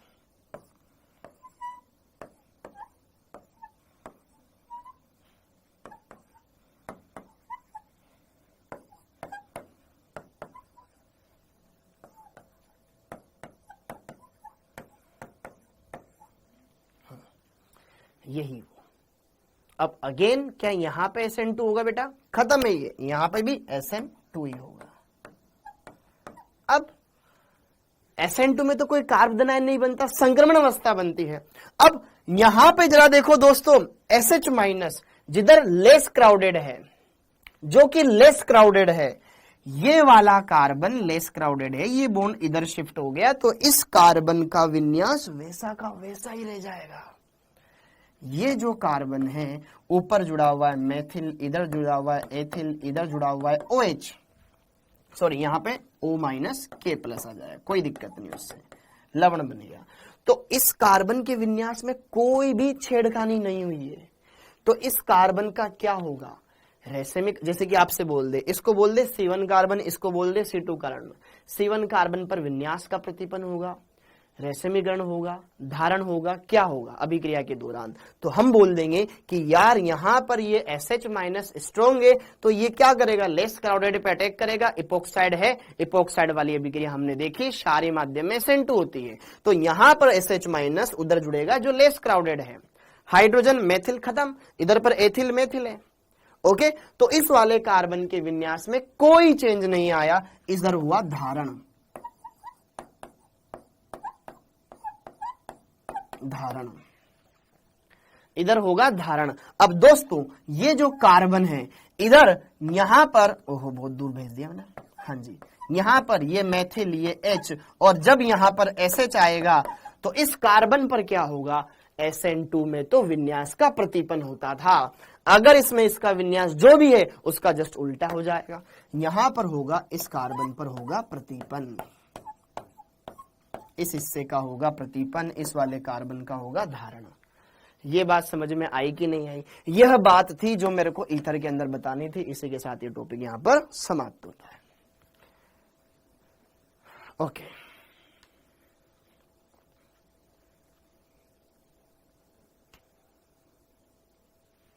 ओके, अच्छे अच्छे क्वेश्चंस बनते बेटा इस टॉपिक पर, बहुत अच्छे अच्छे टॉपिक क्वेश्चन बनते इस पर, इसलिए मैंने आपको ये करवाया। ठीक है, ओके, तो आई होप ये सारी बातें समझ में आ गई। बेसिक मीडियम में, एसिडिक मीडियम में किस तरीके से विक्रियाएं चलती है इनकी, बहुत सिंपल है, ऐसा कोई ज्यादा डेप्थ में नहीं जाना है, एकदम सिंपल है। ईथर नॉर्मल करता था, जिधर ज्यादा स्टेबल हो जाए उधर करवा देनी है, एकदम खत्म है। ओके, चले अब क्वेश्चन लगा लें। अब लगाते हैं दोस्तों प्रीवियस ईयर क्वेश्चंस। इसी के साथ इस चैप्टर की समाप्ति की घोषणा की जाती है। अच्छा, उससे पहले क्वेश्चन लगाएं, क्वेश्चन लगाएं, क्वेश्चन लगाएं। मेरे कुछ शब्दों को वापस लेता हूं। हाँ जी, ईथर की बेंजीन वलय की अभिक्रिया, बेंजीन वलय की अभिक्रिया, एक मिनट देख लो, आप कर लोगे। बेंजीन वलय की अभिक्रिया है, आप कर लोगे, मेरी जरूरत नहीं पड़ेगी आपको। बेंजीन वलय की अभिक्रिया है, ईथर की बेंजीन वलय की अभिक्रिया है, ईथर की बेंजीन वलय की अभिक्रिया है। हेडिंग डालना बेटा।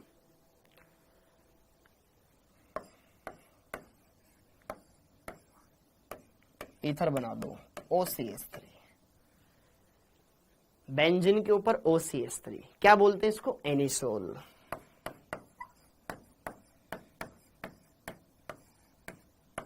एनिसोल।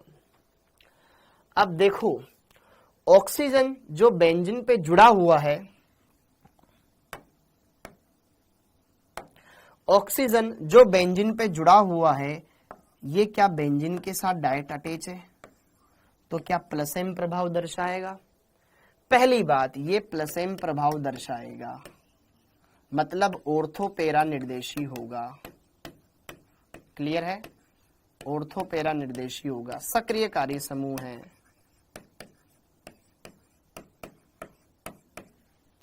तो इस पर आप हेलोजनीकरण कराओ, नाइट्रीकरण कराओ, सल्फोनीकरण कराओ, सब ऑर्थो पैरा पे ही होगा। कुछ अलग नहीं होने वाला है, कुछ अलग नहीं होने वाला है। खटाखट से यहाँ पे 2 विक्रिया लिख लो, खत्म कर लो। इस पर क्लोरीनीकरण करा दो in presence of anhydrous AlCl3, नाइट्रीकरण करा दो,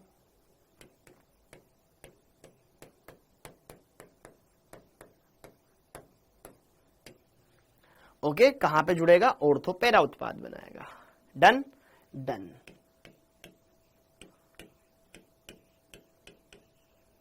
ortho chloro anisole, para chloro anisole, para वाला मुख्य हो जाएगा क्योंकि डिस्टेंस ज्यादा है बड़े बड़े समूह में।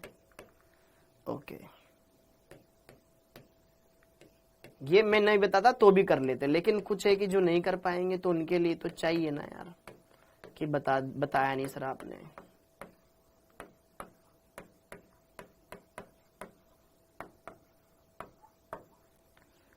ठीक है, ये पैराक्लोरो एनिसोल,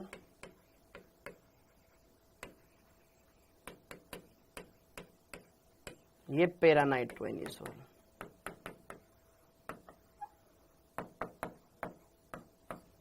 डन। ओके, इसी के साथ अब इस चैप्टर की समापन की मैं घोषणा करता हूं।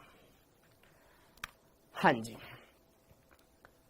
तो एनिसोल में जो ऑक्सीजन होता है वो क्या करता है, बेंजीन के साथ अटैच है तो बेंजीन को लोन पेट देगा। प्लस एम प्रभाव या प्लस आर प्रभाव, प्लस एम प्लस आर प्रभाव दर्शाने वाले ऑर्थोपेरा निर्देशी होते हैं, बेंजीन को सक्रिय करेंगे, अर्थात ये ऑर्थोपेरा निर्देशी है। तो यहां से जो Cl प्लस आएगा वो ऑर्थो या पेरा पे जुड़ेगा, यहां से जब वो NO2 प्लस निकलता है वो कहां जुड़ेगा, ऑर्थो या पेरा पे जुड़ेगा। ये है आपका हेलोजनीकरण, ये है आपका नाइट्रीकरण।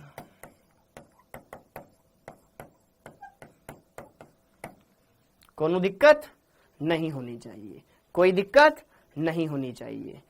आई गेस आप सभी बच्चे एकदम बढ़िया से सारी बातें क्लियर कर पा रहे हैं और अच्छे से सारी बातें क्लियर कर ली है। हाँ, ओके, तो यार सारी बातें क्लियर कर ली, सब बातें क्लियर हो गई। ओके ओके, सबका क्लियर हो गया बेटा। सर मेरे जीने की इच्छा खत्म हो गई है, प्लीज। स्वामी जी, नाम भी आपका तो स्वामी जी यार, ठीक है, पहले नाम चेंज करो। ओके, क्लियर हो गया। देता है ना फ्रीडेल क्राफ्ट, देता है, सब देता है, जो क्लोरोबेंजीन देता है वो सारी विक्रियाएं देती है।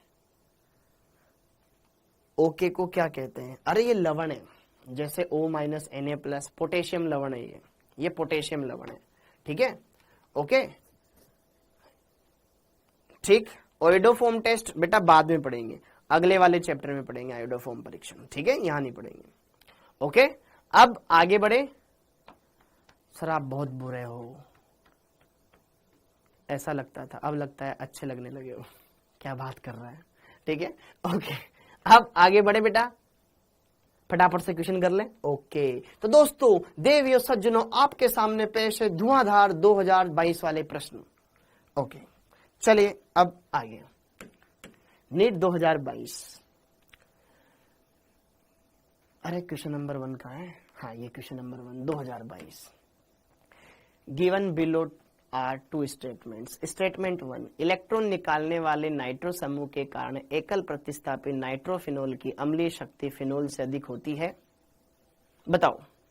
हाँ जी, ओके ओके, एक बार फटाफट से हाँ या ना, इधर देखो फटाफट से, यहां पर देखो, यहां पर पहला स्टेटमेंट देखो, ये बोल रहा है कि यार जो नाइट्रोफिनोल है उसकी अम्लीयता फिनोल की तुलना में ज्यादा होती है क्या।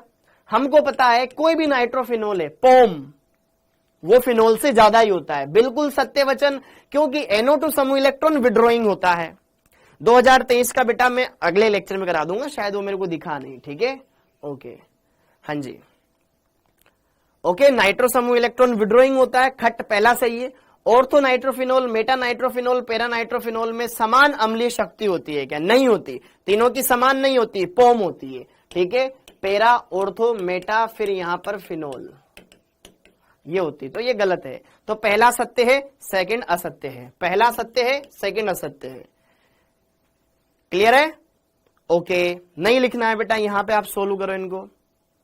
ओके, अब दूसरा क्वेश्चन क्या आप कर सकते हैं दोस्तों, नीट 2022 में आया हुआ है, अगर नहीं आता है तो कोई भी दिक्कत नहीं लेनी है आपको, बढ़िया से अच्छे से सल्फोनीकरण भी होगी योगेश सैनी। अब इस पे कर, हाँ जी, the product formed from the following reaction sequence is. देखो यहां पर आपको देखना है इस कंपाउंड को, अगर आप कर सके तो बहुत बढ़िया है, नहीं कर सके तो कोई बात नहीं, अभी हमने साइनाइड नहीं पढ़ा है, बुरा मत मानना। ओके, यह है आपके पास साइनोबेंजीन। साइनोबेंजीन की अभिक्रिया लिथियम एल्यूमिनियम हाइड्राइड के साथ करवानी है, तो लिथियम एल्यूमिनियम हाइड्राइड क्या होता है, अपचायक होता है, अपचायक होता है, अपचायक होता है। तो लिथियम एल्यूमिनियम हाइड्राइड साइनाइड के अपचयन से क्या देता है, साइनाइडों के अपचयन से क्या मिलती है दोस्तों, याद करो मेंडियस अभिक्रिया। मैंने आपको पढ़ाया था कि जब साइनाइड का हम अपचयन करवाते हैं तो 1 डिग्री एमीन देता है। नहीं करना है नोट कॉपी में बेटा, देख लो। जब हम साइनाइडों की अभिक्रिया अपचयन करवाते हैं तो 1 डिग्री एमीन बनती है, वेरी गुड, तो 1 डिग्री एमीन बन जाएगा।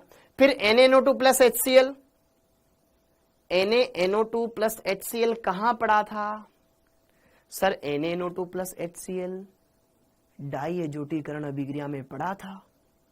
याद करो BDC का निर्माण, तो यहां पे दूसरा तो डाई एजोटीकरण है, और डाई एजोटीकरण में BDC जैसा उत्पाद बनता था, उसका जल अपघटन करा दिया भाई लोगों, इन्होंने जल अपघटन करा दिया, N2Cl हट करके OH लग जाता था। याद करो BDC से फिनोल बनाते थे तो क्या होता था, एकदम सब सिंपल है, आपकी उंगलियों पे तैरेगा एकदम बढ़िया सा। ओके, यहां पे दोस्तों था क्या कि सबसे पहले आपको ये जो साइनाइड है, इस साइनाइड का अपचयन करवाना है। इस साइनाइड का अपचयन करवा करके इसको 1 डिग्री एमीन में कन्वर्ट करना है। ये बन गया आपके पास CH2NH2 1 डिग्री एमीन। अब फिर यहां पर करवा देना है डाई एजोटीकरण। डाई एजोटीकरण में क्या था, याद करो एनिलीन का जब हमने डाई एजोटीकरण कराया था NH2 हर करके N2 प्लस Cl माइनस आ गया था। बोलो मेरे दोस्तों, क्या यहां पर अगला स्टेप डाई एजोटीकरण है, डाई एजोटीकरण है, डाई एजोटीकरण है क्या ये वाला स्टेप? इसमें क्या होता था, यहां पर मित्रों ये CH2 तो वैसा का वैसा यहां पर हो जाता था N2 प्लस Cl माइनस, और जिसको हम अगर जल में डाल देते थे तुरंत यहां से ये हट करके OH लग जाता था, तुरंत ये हट करके OH लग जाता था। क्या आपको याद है, क्या आपको याद है? ऐसा बन जाएगा। अब ये किस में देख लो यार, ऑप्शन नंबर 2 में है। क्या मामला क्लियर है क्या? अरे 1 2 3 4 तो 2 नंबर का हो जाएगा अब की बार। समझ में आया? डन है दोस्तों। अगला क्वेश्चन, अगला कथन 1 कथन 2। ल्यूकास परीक्षण में प्राथमिक द्वितीयक तृतीयक एल्कोहल प्रतिष्ठित है। सांद्र HCl और ZnCl2 के साथ उनकी प्रतिक्रियाशीलता के आधार पर, जिसे ल्यूकास अभिकर्मक के नाम से जाना जाता है। मतलब ल्यूकास परीक्षण 1 डिग्री 2 डिग्री एल्कोहल में विभेद करता है। अच्छा, प्रथम एल्कोहल सबसे अधिक क्रियाशील होते हैं। हट पगले, पहला स्टेटमेंट तो सत्य है, दूसरा असत्य है। 1 डिग्री एल्कोहल तो सबसे धीमा क्रियाशील होता है ना, पढ़ाए कि नहीं पढ़ाए? तो फर्स्ट करेक्ट, सेकंड वाला इनकरेक्ट।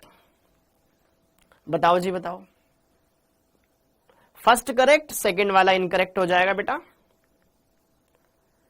क्लियर है? ओके, अब अगला ये वाला क्वेश्चन तुम बताओ। ओके, हमको दिया हुआ है एसीटोन। एसीटोन की अभिक्रिया कराएगी C2H5MgBr शुष्क ईथर, तो हमने इससे कुछ बनाया। फिर उसका करा दिया जल अपघटन, तो हमने यहां पर एक प्रोडक्ट बनाया। Find the correct statement. NEET 2021 में पूछा गया तुच्छ प्रश्न। बताइए, सबसे पहले आप एसीटोन को खोजें, फिर उस पर C2H5MgBr की अभिक्रिया करा दें। खुद से करें, कॉपी पेन निकालें, अच्छे से सोल्व करें बेटा। एसीटोन क्या होता है? एसीटोन होता है CH3COCH3। ओके, जब इसकी अभिक्रिया C2H5MgBr के साथ करवाई जाएगी और फिर अगले स्टेप में इसका जल अपघटन करवाया जाएगा, तो तुमको पढ़ाया था कि नहीं पढ़ाया था? कार्बोनिल यौगिकों की ग्रिग्नार अभिकर्मक के साथ अभिक्रिया। सर ये C2H5 वाला कार्बन इस पे जुड़ जाएगा, यहाँ बोन इधर आ जाएगा, जल अपघटन कराएंगे तो यहाँ से H मिल जाएगा, तो यहाँ पे बन जाएगा CH3CH3, यहाँ पर ये OH हो जाएगा, और ये C2H5 बोले तो CH2CH3 जुड़ जाएगा। अब इसका नामकरण कर लो तुम। अब इसका नामकरण कर लो तो यहां पे हमको पता होता है कि 4 कार्बन की चेन बन रही है। 2 नंबर पर ओल, 2 नंबर पर मेथिल, 2 मेथिल ब्यूटेन 2 ओल। क्या एकदम सिंपल है दोस्तों? आपके ही नोट्स में से आए हुए हैं अभी तक के सारे प्रश्न। कोई भी प्रश्न आउट ऑफ सिलेबस आ जाए तो बता देना, ठीक है? ओके, उसको भी सिलेबस में ले लेंगे। ठीक, ऑप्शन नंबर 2 की जगह 3rd करेक्ट हो जाएगा। डन। अगला क्वेश्चन दोस्तों एकदम सिंपल सा था। अगला प्रश्न, यौगिक जो मेटामेरिज्म दिखाता है, यौगिक जो मेटामेरिज्म दिखाता है। ओहो, मेटामेरिज्म तो हमें याद ही नहीं है सर, ये तो पढ़ाया ही नहीं आपने इस चैप्टर में। मेटामेरिज्म, मेटामेरिज्म कौन दर्शाता है?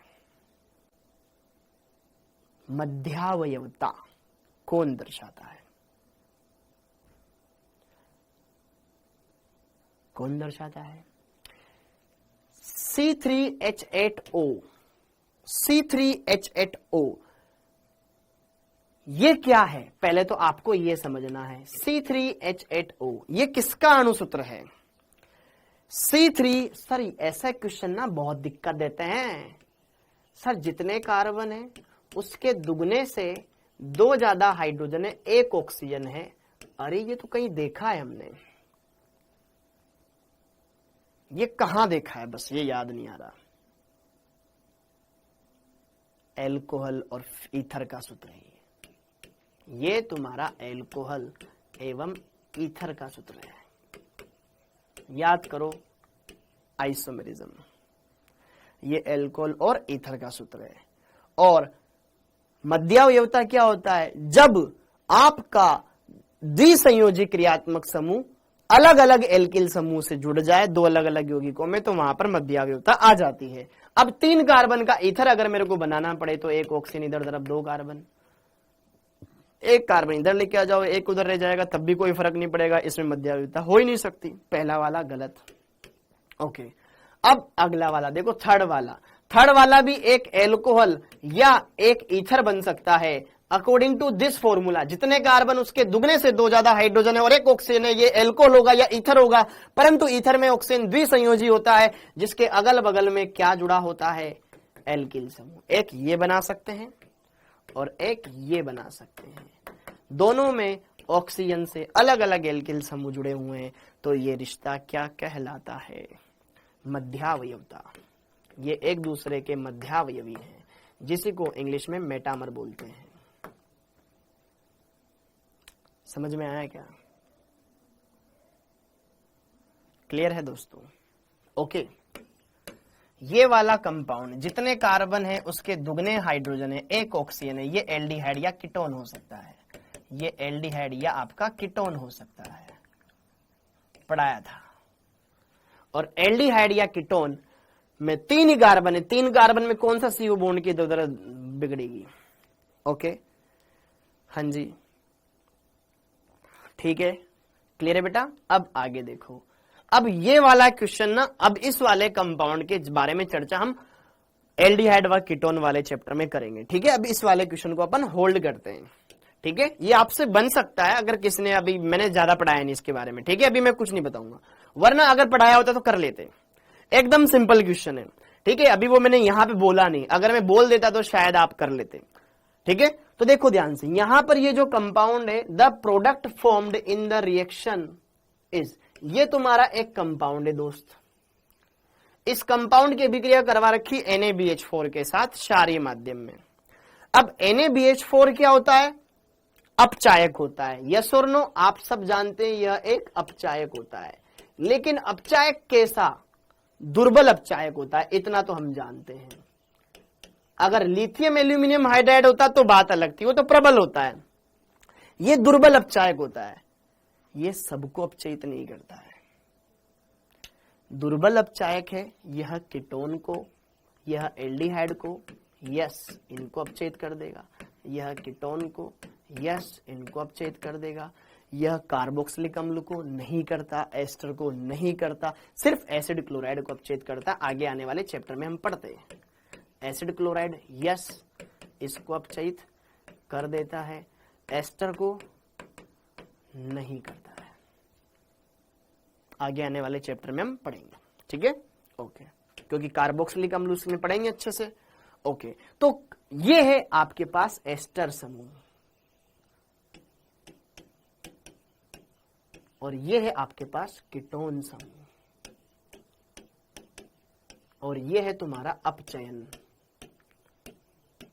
तो NaBH4 दुर्बल है, इसके साथ तो एकदम भी कुछ भी नहीं करेगा। कीटोन के अपचयन से एल्कोहल बनता है। तो अब बताओ कौन सा एल्कोहल बनेगा? हाँ जी, ये वैसा का वैसा ही है, बस केवल यहां पर CO किस में कन्वर्ट हो गया? CHOH में कन्वर्ट हो गया। Option number 3। हम आगे पढ़ेंगे दोस्तों, अगर नहीं आपको याद कोई बात नहीं, हम आगे पढ़ेंगे, इसको टेंशन ना ले, ठीक है। इसलिए मैंने पहले ही बोल दिया कि जो NaBH4 होता है एक दुर्बल अपचायक होता है। अभी हमने ज्यादा ऑक्सीडाइजिंग एजेंट, रिड्यूसिंग एजेंट पढ़े क्या? रेड P + HI नहीं पढ़ा है ना, पढ़ेंगे इसको आगे आने वाले चैप्टर में, ठीक, ओके। तो 3rd ऑप्शन हो जाएगा। क्लियर है? बना लिए, वेरी गुड बेटा, बहुत बढ़िया। अब आगे देखो, निम्न में से कौन सा प्रबलतम अम्ल है? निम्न में से कौन सा प्रबलतम अम्ल है? आई होप इसके लिए तो आपको जरा से भी शंका नहीं होगी। टूट पड़ेंगे सब इस क्वेश्चन का आंसर बताने के लिए।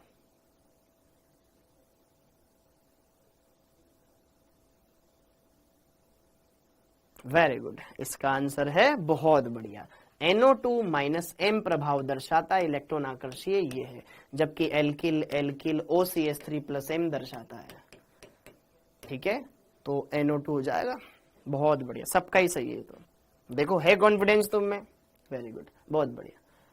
अब ए करो, एसीटोन मेथिल मैग्नीशियम क्लोराइड की अभिक्रिया करके जल अपघटन कराने के बाद देता है।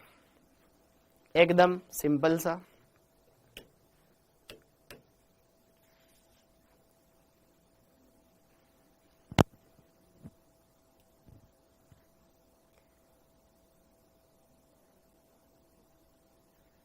हाँ जी, एसीटोन क्या होता है? CH3CO CH3 होता है। इसके ऊपर क्या करा दिया? मेथिल मैग्नीशियम क्लोराइड की अभिक्रिया करा दी, फिर तत्पश्चात जल अपघटन करा दिया। तो क्या होगा? ये CH3- यहां जुड़ जाएगा, यहां बन जाएगा OH, तृतीयक ब्यूटिल एल्कोहल बन जाएगा दोस्तों। तो ठीक है, यहां पर लग जाएगा CH3 दो तो CH3 पहले से थे, एक CH3 और आ गया, यहां पर हो जाएगा OH, तृतीयक ब्यूटिल एल्कोहल।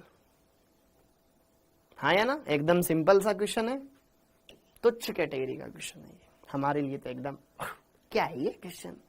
अगला प्रश्न, निम्नलिखित में से किसके कारण एक तृतीयक ब्यूटिल कार्बोधनायन एक द्वितीयक ब्यूटिल कार्बोधनायन से अधिक स्थायी है? Why tertiary butyl carbocation is more stable than द्वितीयक ब्यूटिल कार्बोकेटायन।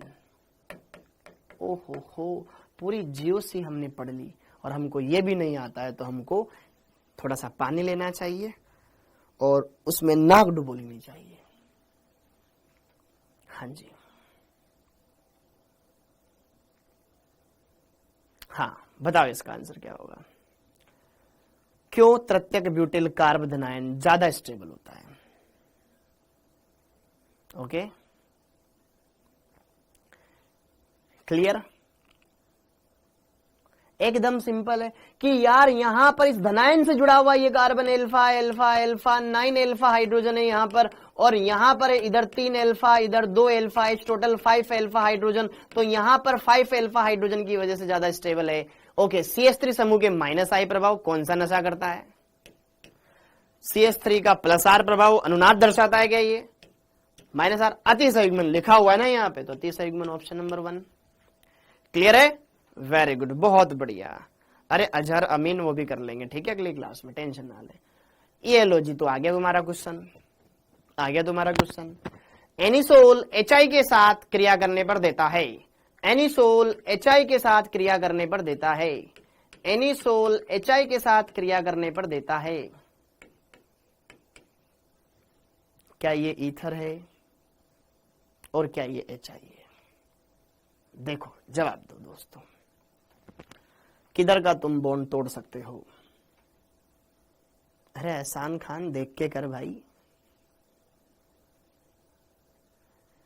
एकदम हलवा प्रश्न है ये, तुम्हारे नीट में आया हुआ है। ताजुब की बात ये है। ओके, क्या होगा? अरे यार इधर का बॉन्ड तो टूटेगा नहीं, क्योंकि ऑक्सीजन इसके साथ अनुनाद है ना, ये वाला बॉन्ड टूटेगा तो I- इधर जुड़ जाएगा। ठीक है, मजबूरी है, क्या करें, उधर तो जुड़ नहीं सकता, ये वाला बॉन्ड तो टूट नहीं सकता ना भाई। ओहो, तो यहां वाले हिस्से से बन जाएगा फिनोल और दूसरे वाले हिस्से से बन जाएगा मेथिल आयोडाइड। अब फिर भी नहीं कर पाओ तो फिर अब मैं क्या कर सकता हूं बताओ? हो गया? Done done done done. अगला क्वेश्चन, ये अभी रहने दो, अभी नहीं पढ़ा हमने, ठीक है, पूरा नहीं पढ़ा, आगे बढ़ते हैं। वह ये अगले वाले चैप्टर का क्वेश्चन है, ठीक है, इस वजह से इटार्ड अभिक्रिया है इसमें। हाँ, अब यहां देखो, वह यौगिक जिसको प्रोटोनित करना सर्वाधिक कठिन है, कहां से, कौन सा ऑक्सीजन है जो कि लोन पेयर नहीं देगा H+ आयन को? H+ आयन जा रहा है, कौन मना करेगा देने को इससे? हाँ जी, कौन H+ आयन नहीं देना चाहता इसको, मतलब कौन लोन पेयर नहीं देना चाहता इसको? कौन है जो कंजूस है? देखो कौन है जो सबसे कंजूस है, देख पा रहे हो आप? नजरें बड़ी तेज हो रही है आपकी। सर फोर्थ वाले में ऑक्सीजन का लोन पेयर बेंजीन वाले के साथ है, तो वहां पर उसके पास लोन पेयर की अवेलेबिलिटी सबसे कम रहेगी। अगर लोन पेयर की उपलब्धता नहीं रहेगी तो क्षारीय सामर्थ्य घट जाएगी। GOC में पढ़ा था, देखो कहीं पे भी आ गई GOC। ओके डन, आगे।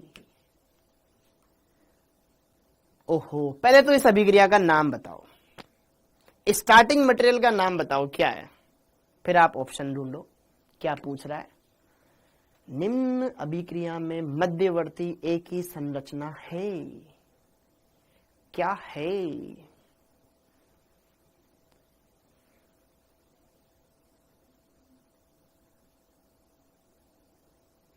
वेरी गुड सोनम, ये सोनम बेवफा नहीं है, बढ़िया से जवाब दे रही है। हेलो, क्यूमीन, हाँ भाई, आइसोप्रोपिल बेंजीन, क्यूमीन। क्यूमीन की अभिक्रिया O2 के साथ करवाई, एक कंपाउंड A बनाया, वही तुमसे पूछ रहा है दोस्तों, A क्या है? वेरी गुड, क्यूमीन हाइड्रोपरोक्साइड बनता है ना इसमें, ऑप्शन नंबर 2, ये क्यूमीन है। ठीक है, वेरी गुड, बहुत बढ़िया। अगला प्रश्न, पहले तो तुम इस अभिक्रिया का नाम बताओ, कौन सी अभिक्रिया बोलते हैं इसको?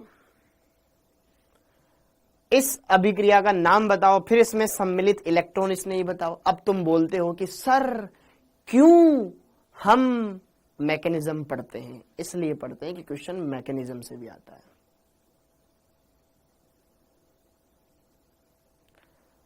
योगेश सैनी पेज फाड़ दे बेटा, गलत लिखा हुआ है वो। जो तू बोलना चाह रहा है मैं समझ नहीं पा रहा हूं क्या। तो रायमटिमान, आकांक्षा कोल्बे, अरे भैया ये रायमटिमान अभिक्रिया है, रिमरटिमान अभिक्रिया है। जब फिनोल की अभिक्रिया क्लोरोफॉर्म के साथ करवाते हैं क्षारीय माध्यम में तो क्या बनता है? सैलिसिल एल्डिहाइड बनता है। ठीक है, ओके। अब यहां पे सर OH तो था ही नहीं, यहां तो आपने तो OH लिखाया था, यहां तो Na। अरे भाई क्षारीय माध्यम है ना, तो वो एसिड बेस रिएक्शन करके लवण बना के दे रखा है। तो अब इसमें क्या बनता है मध्यवर्ती के रूप में? इसमें मध्यवर्ती के रूप में क्या बनता है? क्या ये धनायन, क्या ये धनायन की ये डाइक्लोरोकार्बिन, डाइक्लोरोकार्बिन बनती है। पढ़ोगे तो जानोगे, रटोगे तो कैसे जानोगे? अगला, अब ये क्वेश्चन, एक यौगिक A की क्रिया ओहो सोडियम से करवाई, तो सोडियम तो सक्रिय है, तो कम सक्रिय तत्व को हटाएगा, दिमाग में लॉक करो। एक यौगिक B देता है, फिर बी की अभिक्रिया PCl5 के साथ करवाइए। PCl5 मतलब ये कोई एल्कोहल ही रहा होगा या कुछ ऐसा कुछ कंपाउंड रहा होगा। ना ना ना ना ना ना ना ना ना ना ना ना ना गलत बोल गया मैं, गलत बोल गया। इससे तो बी बनाया, एक यौगिक ए की क्रिया Na से कराने पर बी दिया तथा PCl5 के साथ करवाई इसी की अभिक्रिया तो सी दिया। ओके, ए और बी को, बी और सी को आपस में भिड़ा दिया, ईथर बन गया। बताओ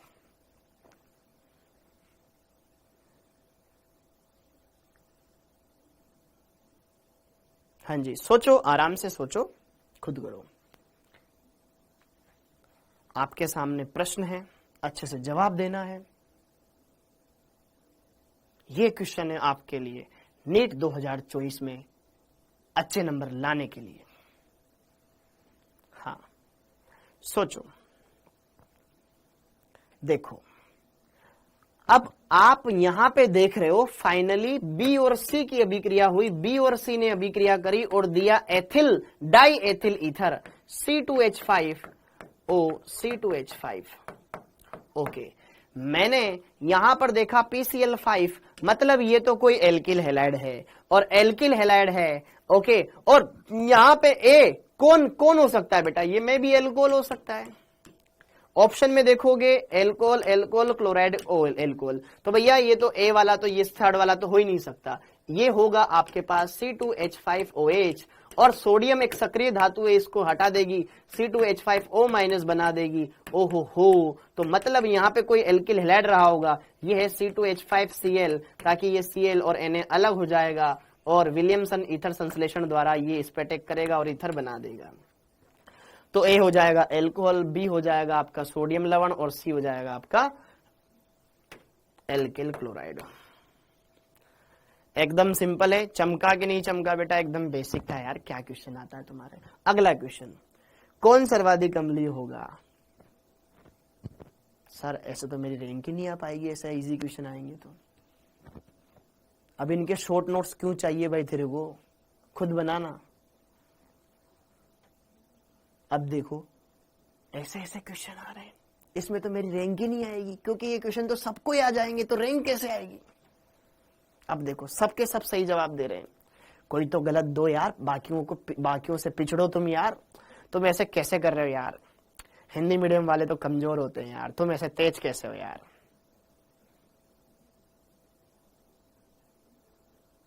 तुम इतने तेज कैसे हो यार। ओके, ऑप्शन नंबर 3 करेक्ट है क्या। देखते ही जवाब दे रहे हो यार। मैंने इंग्लिश मीडियम वाले बच्चे से पूछा कि प्रोपीन का सूत्र बता, नहीं आया उसको, दिल्ली में ही पढ़ता है, ठीक है। अभी लास्ट संडे को मिला था मैंने कि गजब, मैंने कि अगर मेरी क्लास में कोई होता मैं भगा देता। ओके, हाँ जी, तुम लाख गुना बढ़िया हो उनसे, लाख करोड़ों गुना बढ़िया हो, ठीक है। ओके, अब आगे, इसमें मैं खुद की कोई तारीफ नहीं करूंगा, ये आपकी मेहनत है बेटा, ठीक। आगे बढ़ते हैं।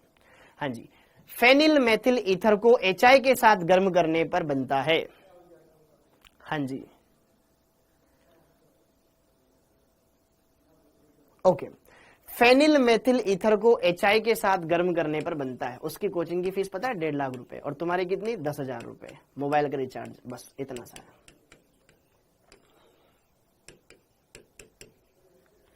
अगेन ये ओके, हाँ जी, फेनिल मेथिल ईथर, वही क्वेश्चन दूसरी तरीके से पलट के आ गया।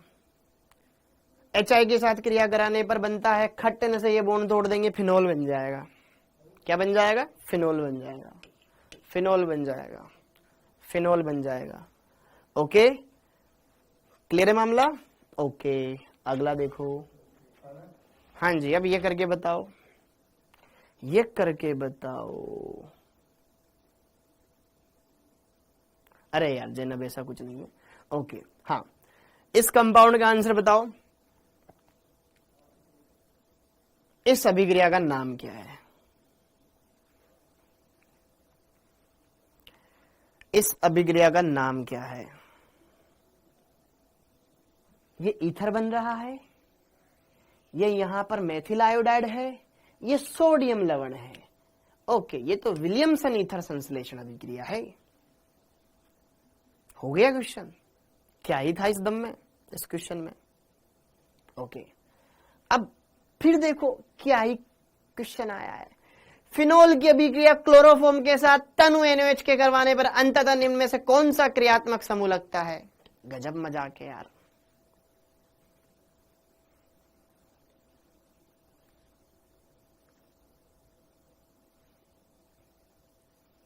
गजब मजाक है। कौन सा समूह लगता है अंततः? देख के करना, जल्दीबाजी मत करना, सारा पूरा पढ़ा करो।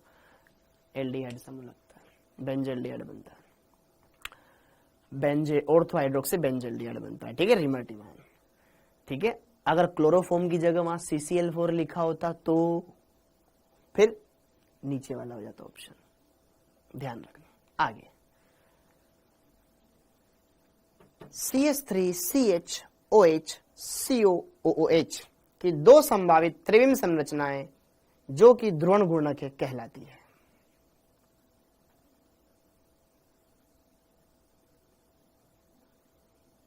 CH3CHOH COOH की दो त्रिविम संभावित त्रिविम संरचनाएं जो कि ध्रुवण घूर्णक कहलाती है।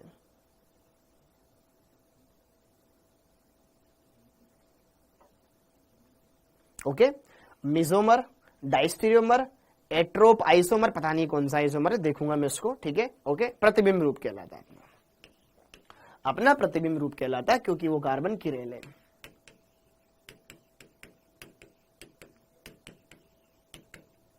किरेल कार्बन है तो इसका RS विन्यास दोनों होगा, मतलब D+L होगा, रेशमिक मिश्रण, प्रतिबिंब रूप। ठीक है, ओके। हाँ जी, निम्न में से कौन सा उत्पाद इसके निर्जलीकरण का नहीं है? इसके निर्जलीकरण का नहीं है। मैं इतना ज्यादा रिवीजन नहीं करता हूं।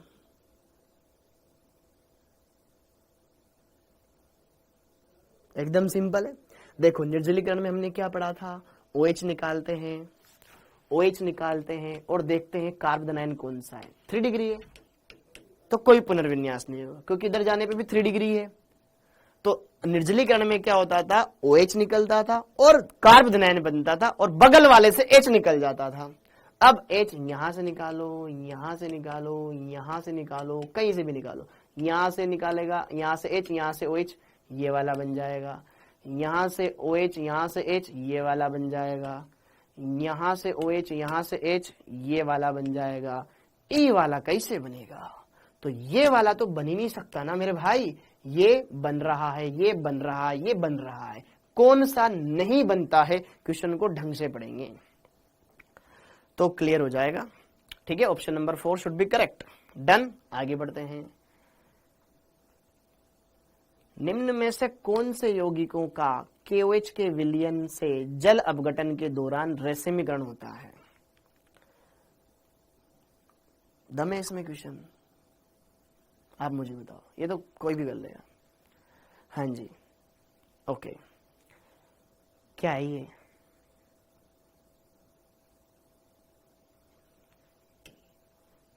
फोर। डन। एक कोई मत बोलना। अरे पूछ रहा है किसमें रेशमीकरण होगा? जिसमें क्रेल कार्बन है उसी का तो होगा ना भाई। ठीक है, ओके, डन, ओके। इस वाले क्वेश्चन को करो, ये है तुम्हारा असली क्वेश्चन। निम्न ईथरों, ईथर है वो, निम्न ईथरों में कौन गर्म सांद्र HI से अभिक्रिया करके मेथिल अल्कोहल बनाएगा? खुद का दिमाग लगाना है, करना है। हाँ जी, सारे ईथर दे रखे हैं, कौन मेथिल अल्कोहल बनाएगा? सोचो, कौन मेथिल अल्कोहल बनाएगा? सोचो बेटा, थोड़े बहुत हो रहे, बस 28, 29, 30 क्वेश्चन है। कौन मेथिल अल्कोहल बनाएगा? सोचो, दिमाग लगाओ ना यार। आप इसकी अभिक्रिया HI से करवाओगे, इधर दे रखा है कौन मेथिल अल्कोहल बनाएगा। ओके, इधर वाला कार्बन 1 डिग्री, इधर वाला कार्बन छोटा, तो यहां पर होगी SN2। क्या मेरी बात क्लियर है? पहले वाले में क्या SN2 होगी, मतलब जो आपका HI है उसका I माइनस इधर जुड़ेगा, ये वाला बॉन्ड टूटेगा, इधर H लगेगा, इधर I लगेगा, मेथिल आयोडाइड बनेगा। Done, okay. अब यहां पर जरा देखेंगे जब HI, अब देखो इधर वाला 1 डिग्री कार्बन, इधर वाला मेथिल, ये वाला बॉन्ड टूटेगा, इधर H जुड़ेगा, इधर जुड़ेगा I, मेथिल आयोडाइड बन जाएगा। ये मेथिल है, इधर ये है तो ये छोटा समूह है, इधर H है, इधर I जुड़ जाएगा। इधर वाला ये मेथिल है, इधर ये तृतीयक कार्बन है, तो 3 डिग्री है, तो यहां पर HI जब जुड़ेगा तो वहां पर SN1 होगा, क्यों, इधर 3 डिग्री इस वजह से, तो ये वाला बॉन्ड टूटेगा, तो इधर आएगा I, इधर आएगा H, तो CH3OH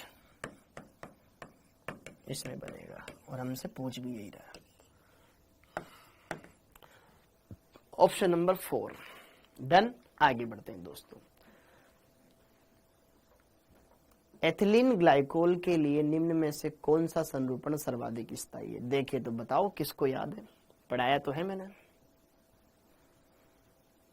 कौन सा संरूपण ज्यादा स्थायी है? और अगले कल से पढ़ेंगे हम एल्डिहाइड कीटोन।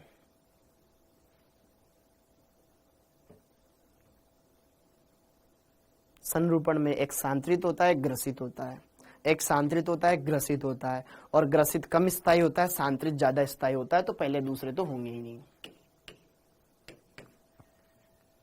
ओके, अगर थोड़ा सा याद है तुम्हें तो बता दोगे सर OH OH अपोजिट है, एंटी है, एकदम कतई एंटी है, ये ज्यादा स्टेबल है। डी होगा ना, डी होगा सर 4-1 थर्ड, ये OH H बॉन्डिंग।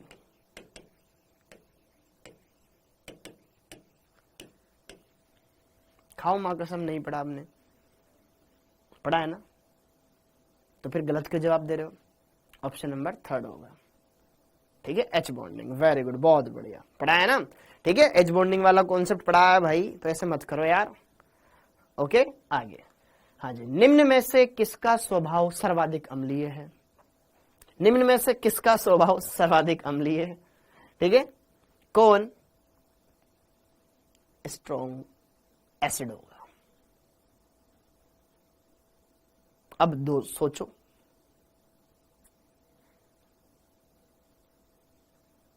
कौन सबसे स्ट्रॉन्ग एसिड है?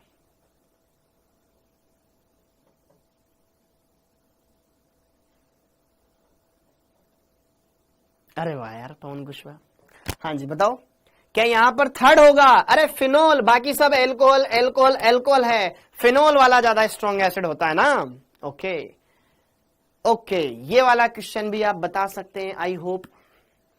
एम्स 2010 में आया हुआ प्रश्न। इस कंपाउंड को इसमें कन्वर्ट करने के लिए किसका उपयोग करते हैं? मैंने पढ़ाया है और नाम भी लिखाया था, क्रोटोनल एल्डिहाइड। तुम नहीं बताया था क्या? इस कंपाउंड को हम क्रोटोनल एल्डिहाइड बोलते हैं, क्रोटोनल एल्डिहाइड बोलते हैं। याद करो, इसी चैप्टर में पढ़ा था, कहीं कहीं तो पढ़ा था। कार्बोनिल यौगिकों के अपचयन द्वारा एल्डिहाइड का उसका एल्कोहल का निर्माण। लिथियम एल्यूमिनियम हाइड्राइड ले लो, NaBH4 ले लो, Na+C2H5OH ले लो, H2 ले लो, निकल पैलेडियम प्लेटिनम की उपस्थिति में। तो उसमें एक स्पेशल केस लिखाया था कि एल्कीन और एल्काइन को लिथियम एल्यूमिनियम हाइड्राइड प्रबल होते हुए भी अपचयित नहीं कर पाता, लेकिन अगर वो CHO या CO समूह के संयुग्मन में आ जाए तो उसको लपेट देता है। ठीक है, तो यहां पर लिथियम एल्यूमिनियम हाइड्राइड वो एक अभिकर्मक है जो कि अगर एल्कीन समूह संयुग्मन में हो CO समूह के तो अपचयित कर देता है। ये तो अपचयित होता ही होता है CHO CH2OH में, लेकिन ये वाला डबल बॉन्ड भी अपचयित हो जाता है। सब पढ़ने वाली बातें हैं, तो पढ़ेगा तो करेगा। अगला क्वेश्चन, AIPMT 2005, कौन सा सर्वाधिक अम्लीय है? क्या है क्वेश्चन है ये? हो गया?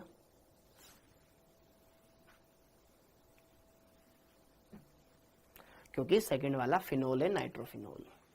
बाकी तो ये मेथिल फिनोल, ये आपके ओनली फिनोल, वो ऑर्थोनाइट्रोफिनोल, और वो तो एल्कोहल ही है। ठीक है, उसमें खींचने वाला समूह लगा हुआ है। डन, डना डन डन, पोम। ठीक, अगला क्वेश्चन, निम्न में से किसके साथ ल्यूकास अभिकर्मक सबसे तेजी से क्रिया करता है? ल्यूकास अभिकर्मक तेजी से क्रिया तो 1 डिग्री के साथ करता है, तो ऑप्शन नंबर 1 करेक्ट।